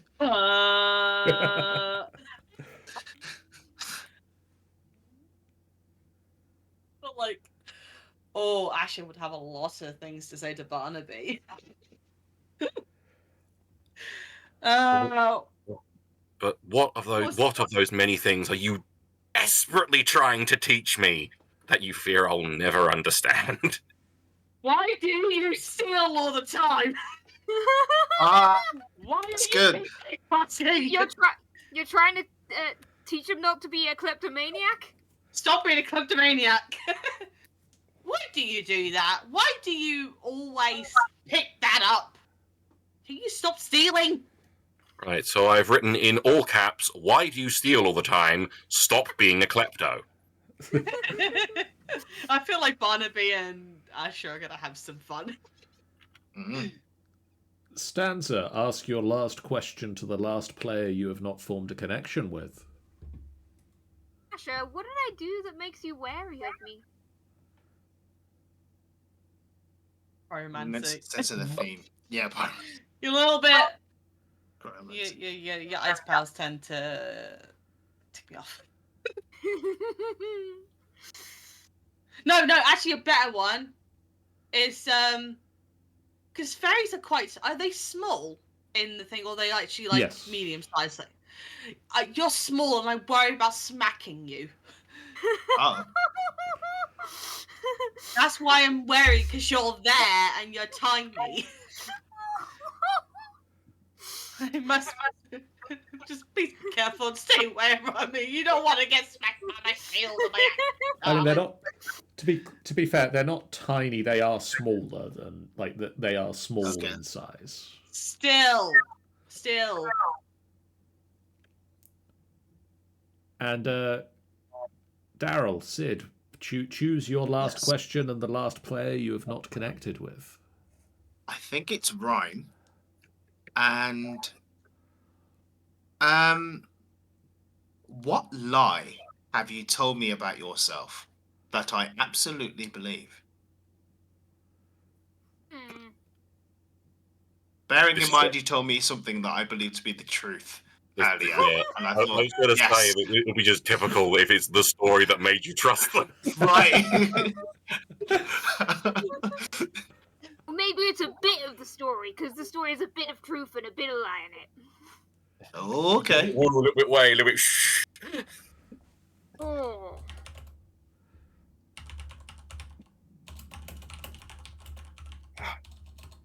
Spec.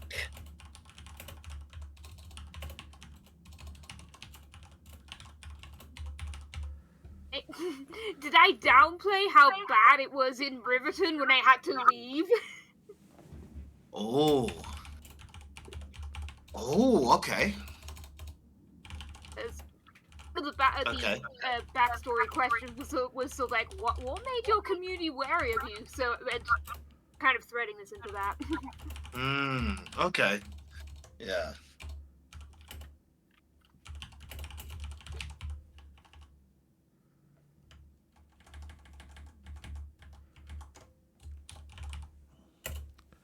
Okay. Okay. And now that everybody has asked everybody else a question, that would be the end of character creation. But for this one shot, we need second level characters. What? Ah. Which means you guys get to level up. God damn it, John! Well then. So, to level up, first of all, you get another experience. Oh.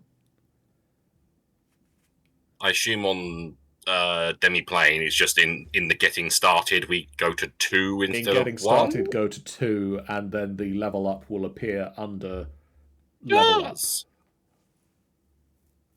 Yeah, there we go. So, Sid, what would you like your third experience to be? Oh, okay. Tracking? Tracking.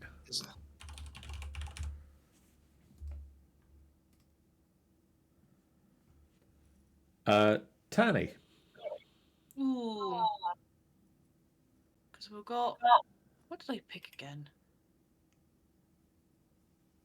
I've got your back and do I have a tail for you? I might pick Navigator. Okay. Yeah. Sean. I feel I've got to keep the bastard motif. I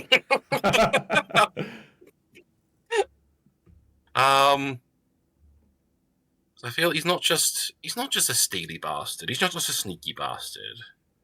He's also a lying bastard. It's a lying bastard. And Stanza. Lying bastard. We're looking at experiences or something, right? So you've got because you're a level 2 character, you get a new experience. I got distracted looking at domains. So I was like, oh, I can pick the other thing I didn't pick. Oh no, there are more options now. There are more options now. Sean says she was thinking stinky bastard. What would think? I was going to go swarthy or something like that, but it's like I was trying to think of a term that meant like persuasive or anything like that, but began with S. Okay. But I don't think there is such a word. Know when to get out of Dodge? Know when to get out of Dodge. Yeah.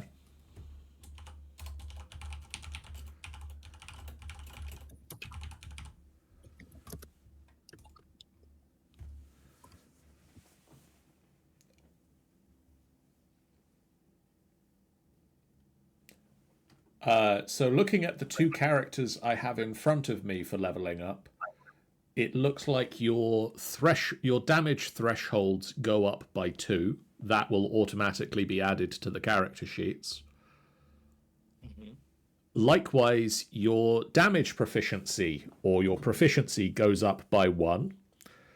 The way that proficiency works in this game is the weapons deal a certain dice, and your proficiency is the number of dice you roll to deal the damage.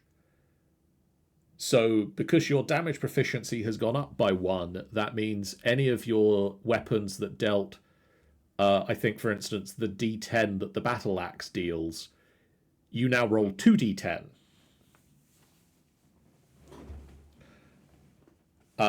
So that's cool. You also get to pick a certain number of level up, or you get to pick 2 level up options. And they can also only be picked a certain number of times for each tier of gameplay.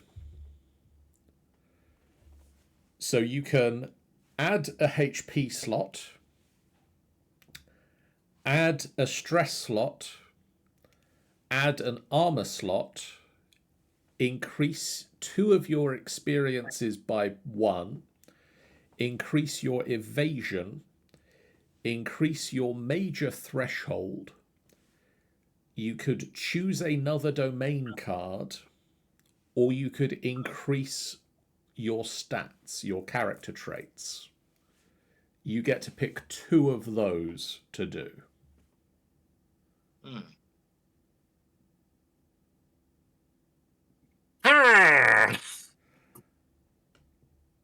If you need me to repeat that... Okay. I think I know what I want. Okay. What would you like?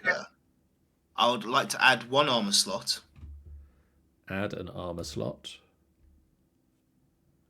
And I would like to increase my major damage threshold by 1. Okay. And also, it says at the bottom of I've got the character sheet up. It says, then increase your severe damage threshold by 2 and choose a new domain deck card at your level or lower. Yep. We will get to the domain deck card in a moment. That is listed on the demi-plane after the level up option. Cool. I'll hold fire for now. I picked stress slot. Okay. Stress slot. I feel like I'm going to be needing more. The second one is a little bit awkward. I might add an armor slot because I'm trying to figure out what Seraph is. Is it basically like a paladin, clerical paladin? It's kind of like a clerical paladin. Right. Okay. So I'm going to add an armor slot then. Okay. So I've got a little bit of a bit of a mixture. So I like, if I'm going to be doing a bit of magic but also fighting, kind of need some bit of mix up. Sure. A balance in between. Stop. Have you picked anything yet? I feel adding to my evasion makes sense because, again, I feel the point of me is to not be hit, or make it at least as hard to hit me as possible. So evasion. Then I'm not sure. I'm tempted by increase my traits, because then I can add some stuff to my agility and finesse and shiz. So what was it again? Increase traits to you get to pick. Is that? So each time you pick it, you mark the trait that you are increasing. All right. So for the first time you do it, you can up any of the 6 traits. Right. If you were to level up another time, you can't move those traits up until you hit the next tier of play. Right. Or I could increase my experiences. By the way, I've changed my experience name. It's not Lying Bastard, it's Deceiving Bastard. Okay, good to know. So it's... Sean, by the way, did suggest Seductive, Slick, Smooth, and Silver-Tongued. All those kind of work. But I feel... Well, then again, Silver-Tongued could work, because then that could be Charming, it could be Lying. I'm a little bit struggling with the experience as well. Silver... I'm changing it again. Silver-Tongued. I was thinking of Navigating, now Traveller, but I just don't know what's the best, because the idea is that Asher is a storyteller. they travel and tell stories about some of their experience, or the ones that they experience with other people that they've seen other people do their adventures and stories, and they share them around to other people, while also, because of them being a seraph to do about God, their own pantheon. Also being loyal to their friends, but also with the traveling, and I don't know what to call it, navigator, traveler. I mean, navigator works very well because it gives you sort of that's more the experience of like, you know how to travel, you know how to get from place A to B to C. Yeah, I'll go navigator then. Stanza. I picked ability increases. I've increased my finesse and my agility. Excellent. Stanza, what level up options would you like to pick? I picked evasion and a domain card. Excellent. And now you all get one domain card that can be you can pick the first level cards you didn't pick, or you can pick the second level domain cards. As three of I'm going to just read out the ones that Sid gets to pick from, and then we'll come round to everybody else. Sid, your second level domain cards are a soldier's bond, body basher, bold presence, and reckless. But you could also take bare bones, forceful push, I am your shield, or whirlwind. You only get to pick one of them this time. Oh, one. Okay. So you get to pick one of those.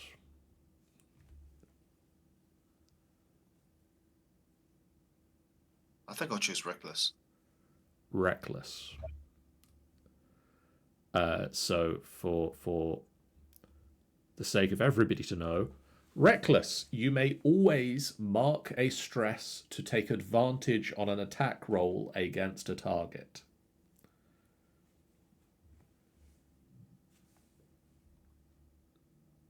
Has anyone else picked a domain card yet? Yes, I have. Okay. Stanza. Floating Eye and Shadowbind. Okay. 1 second. Floating Eye. You can spend a hope to create a single small floating orb that you can control anywhere within very far range from you. While controlling it, you can choose to see through the vision as though it were your own. If the orb takes damage or moves out of range, your spell ends immediately. And what was the other one? Shadowbind. Oh, that's a fun one. You make a spellcast roll against all enemies within very close range. Any enemy it succeeds against have their shadows temporarily pinned where they are, making them restrained. Might be flavored of so like freezing their feet to the floor. Yeah. Tanny. I picked Healing Hands, which is on a success. No, make a spell cast roll 13 and target a creature other than yourself in melee. On a success, mark a stress to heal the target 2 hit points or 2 stress. On a failure, mark 1 stress or 2 heal 1. Let me just read that. On a failure, mark a stress to heal the target 1 hit point or 1 stress. You can't heal the same target again until after the long rest. I've got your back.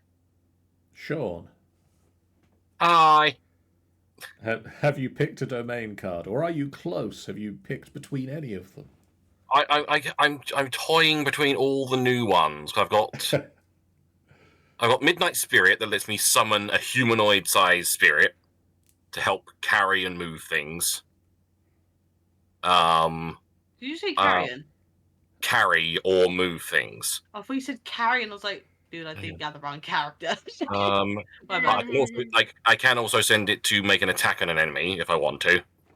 I got Shadowbind, which is the whole pin people down thing. I got Tell No Lies, which I can make it so that people can't lie to me. And even if they decide that they're not going to answer the question that I asked them, because they know they're going to have to tell the truth, they take stress if they refuse to answer. Or I could take Troublemaker. I can taunt and provoke a target within far range. I make a presence roll against them. If I succeed, I can deal some stress to them, basically, just by provoking them. Okay.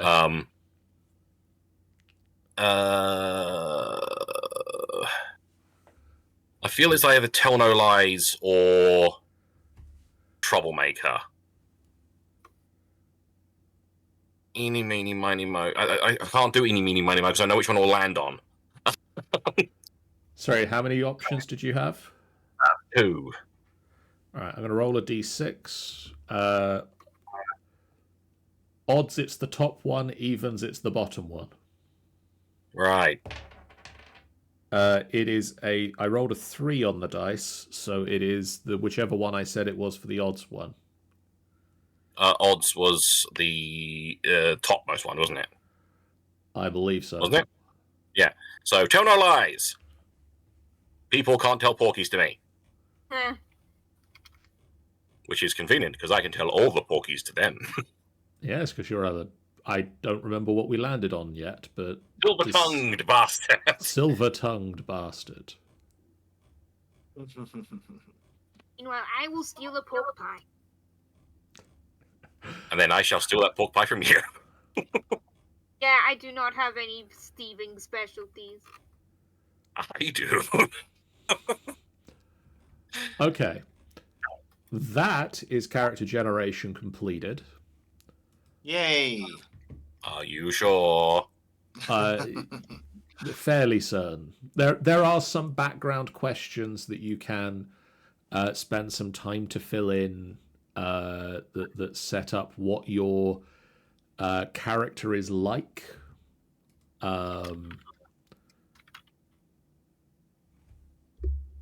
there are some description questions that you can also fill in to decide what your character looks like and how they act. But that is not required for the game. Okay.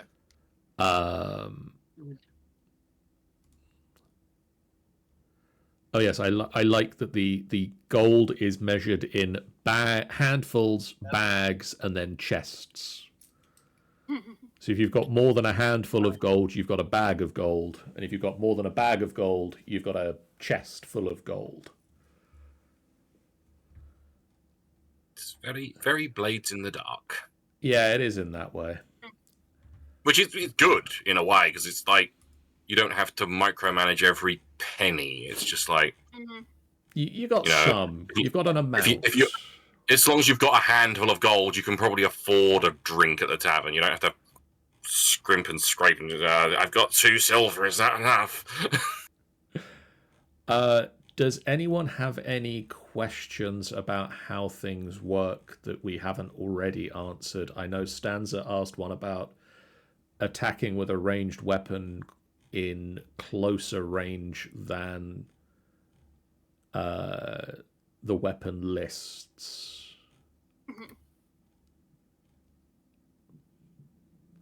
Applies to spells as well, because I've got a couple of very close range spells.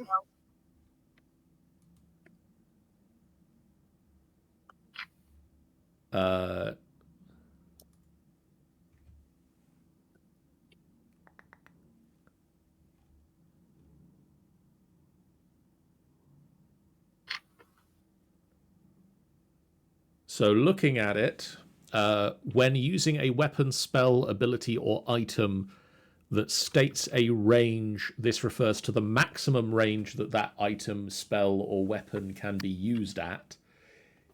Unless it notes otherwise, you can use it at closer ranges. Nice. Some effects may also specify a certain area within their range, such as an effect that targets all enemies in front of you.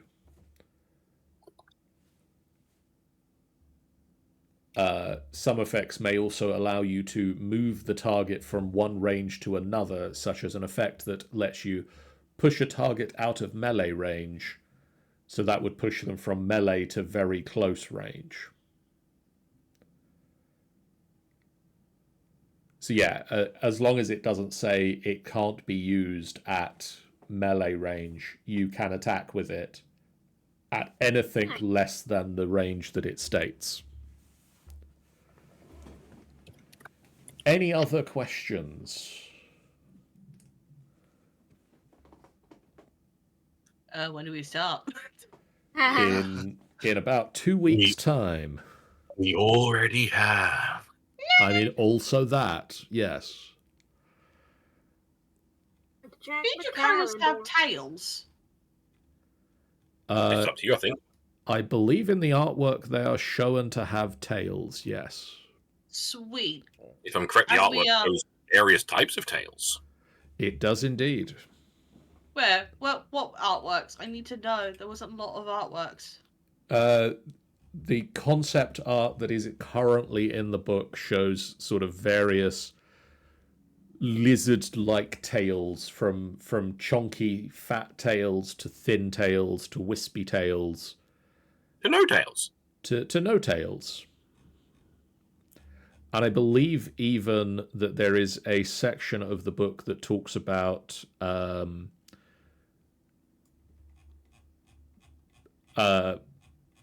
because obviously the game is inclusive, and we do love the inclusivity of all these things.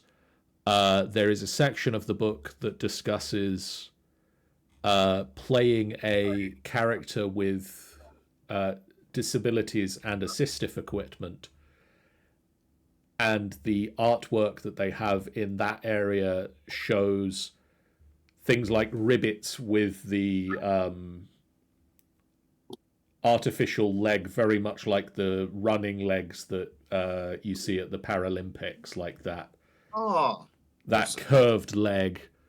It also shows things like fairies with like steampunk style wings to replace lost wings, and even a Dracona with an artificial tail,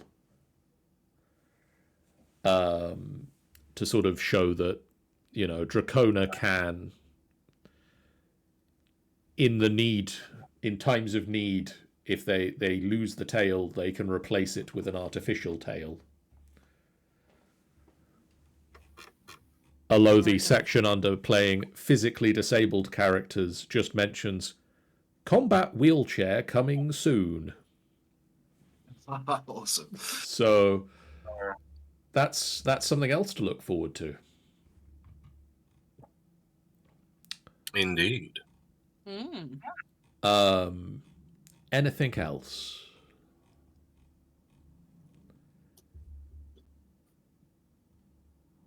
Oh, What does restrained do if it's not the same as making something vulnerable? That was a very fun spelling of most of restrained. Restrained means you cannot move until the condition is clear. You can take actions, but you can't move. Okay.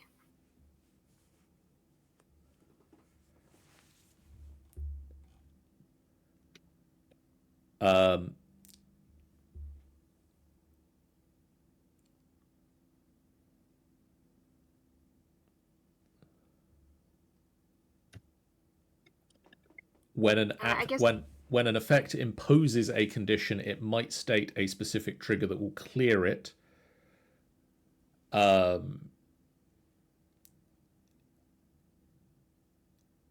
If it doesn't, the condition is a temporary condition, and there'll be some way that it can be cleared, such as you might describe freeing yourself from vines that have wrapped around you or smashing the ice from your feet as part of like a fear effect that I can pull to be like, you've bound this person down, but now they can move again. Because bad stuff has happened.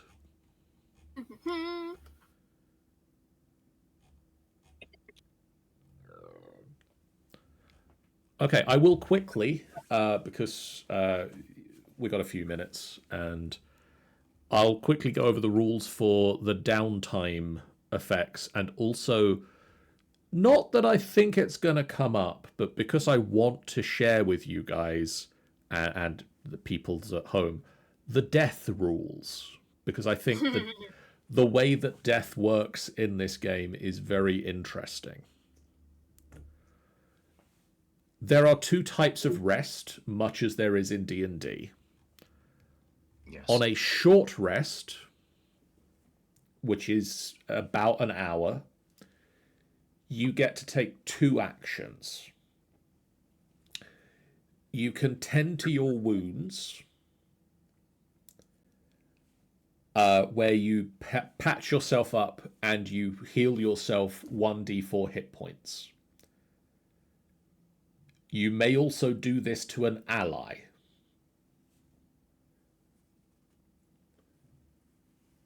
You can clear stress, describe how you blow off steam or pull yourself together and clear 1d4 stress. You can repair armor, in which you describe how you quickly put your armor back together again. You may do this to an ally's armor, so if somebody's armor's real beaten up, you can repair someone else's equipment. Or you can prepare, describe how you are preparing for your path ahead and gain a hope.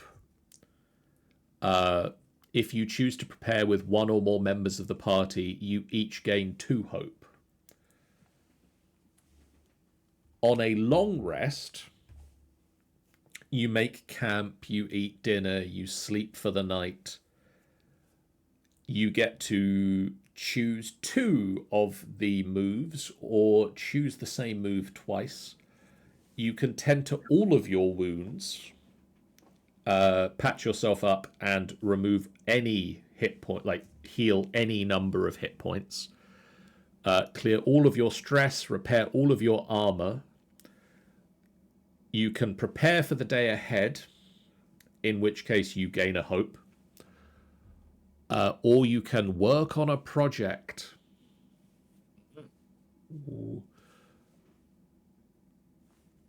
Which I'm working on a bomb. Which might be that. It could involve deciphering an ancient text or crafting a new weapon or something else. And it will typically be that it won't likely come up in a one-shot, but it would be something like a progress timer that you are working on something that takes an extended amount of time.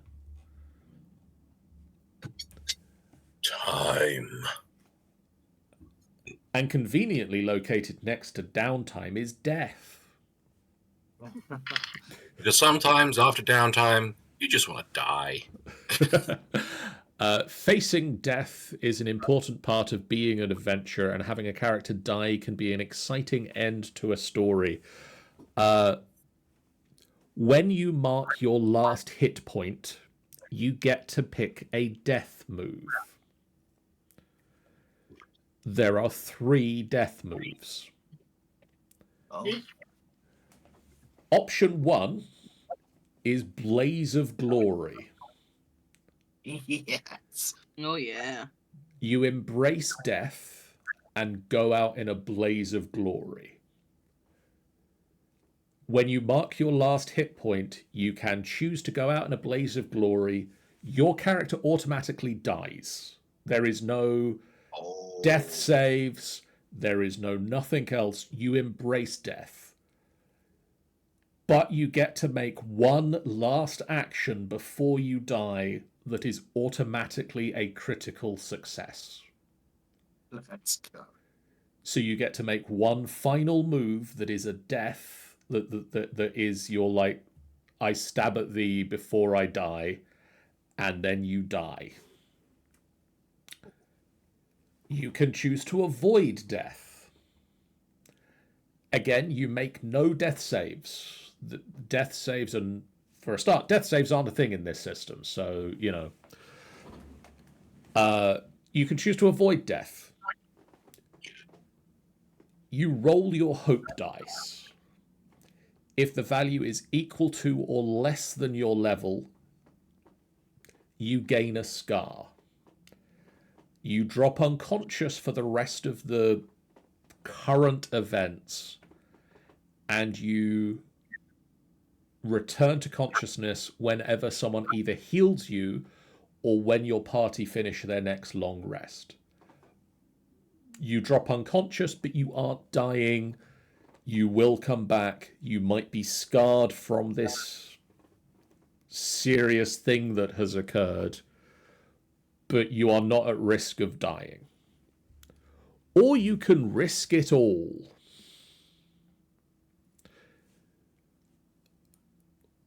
Roll your duality dice. Roll both of your d12s.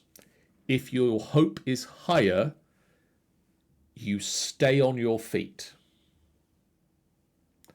You clear an amount of hit points and or stress equal to the value of the hope die.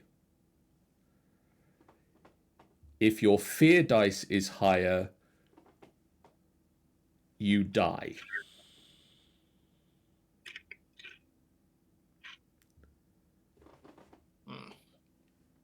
If your duality dice are the same number, and I feel that that's something that I haven't brought up yet,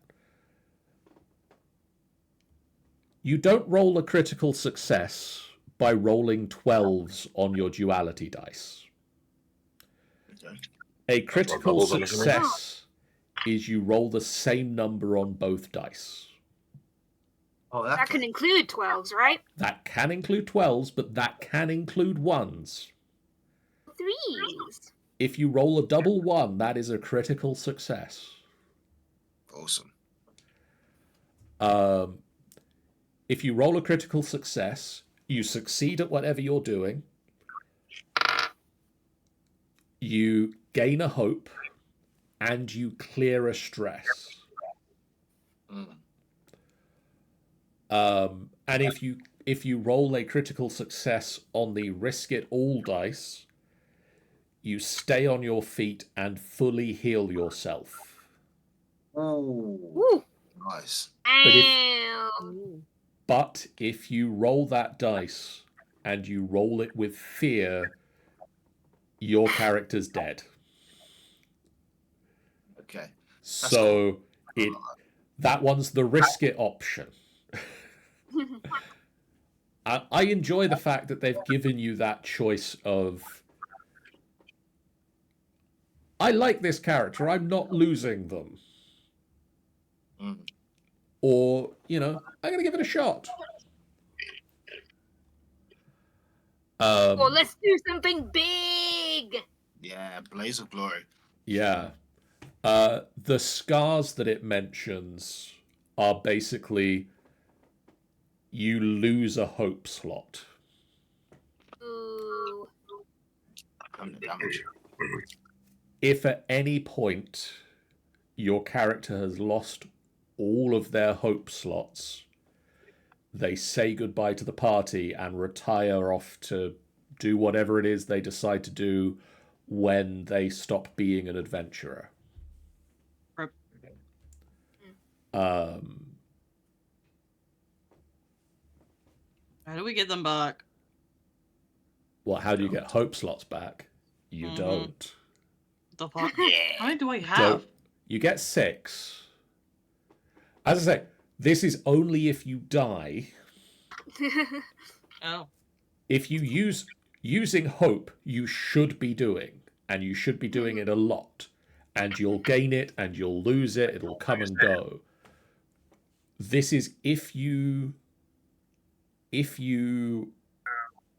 do a death check and you roll that your character gets a scar, you permanently lose a mote of hope. Wow. And if you lose all of them, your character says goodbye because they no longer have hope that they can do well. Wow. Lose all hope. They lose all hope. They lose all hope. No one happened to Barnaby. Barnaby's got all the hope. You're gonna steal all the hope. We'll steal everyone else's hope. So, I think that's a place to stop for now, and we'll come back in 2 weeks to actually play the first session of this and see how that goes. Because we are going to play the adventure that they gave you, or gave me, in the playtest mechanics, which is titled The Marauders of Windfall. Oh dear. Pirates. So, yeah. Great. We'll see how that goes with your various, nicking everything that isn't tied down characters. But for now, I'm going to say the things we say at the end of the stream. I'm going to wait like 10 seconds because we're in the middle of an ad break right now so that we get the full effect of everybody being here for this.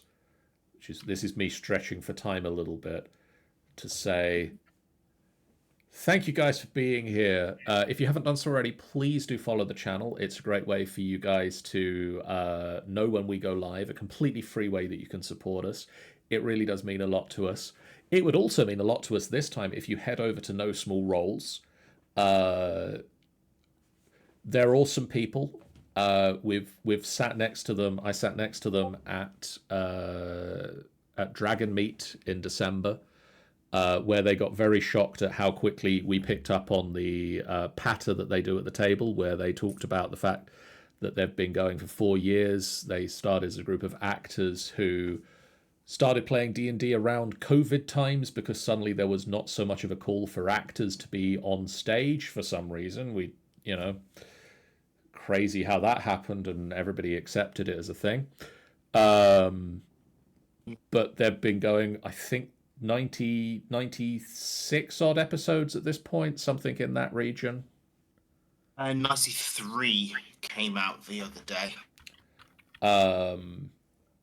And episodes 1 and 2 are session zeros that were tests and decided that they were really good, and so they put them out. Go give them some love. Go give us some love. Give them some love. Love everybody. That's gay. Share it around. We have got the following streams coming out. You can find No Small Roles at the website that has been shared several times in the chat by our wonderful moderator, Random Shan. Or wherever you find podcasts, which is also where you can find our podcast. But we plug that in the next bit where I say that we have a Discord you can join to chat with us about the games we're playing, the things that we're doing. We have a YouTube channel that you can go to catch all of our previous videos. We have a website you can find at finalbossfight.co.uk where you can find our podcast, our actual play podcasts of both D&D and Call of Cthulhu. And probably I'll put Daggerheart up on there as well. Where you can also find all the written content, audio content, photos, videos, etc. that we do. And we have the following streams coming up. Tomorrow night, myself, Sean, and Jeff and Ben hopefully will be around for the Council of Tamranor, where we are doing a world-building stream. Where tomorrow we're going to focus on some of the things that I've noted from the book we don't have yet, because we're getting into sort of crunch time. We've got about 3 months before I want to get the book sent off to the printers to be printed for us to have at UK Games Expo. So we're going to make sure that it's, feature complete. and stuff, hopefully. Sunday, Dungeon of the Mad Mage continues as the group make their way down to the next level of the dungeon, where they will face the Slither Swamp, which sounds like fun. Monday next week, myself, Michael, and Sean will be playing through some more Satisfactory, where we're going to be automating circuits and computers. And then Wednesday next week, now that we've defeated the Ender Dragon, it's time to really start automating all of the things in our modded Minecraft Let's Play. And I'll let the others get up to other cool adventures. But for now, let's have a look at who is live at the moment for us to raid into. Let's go with...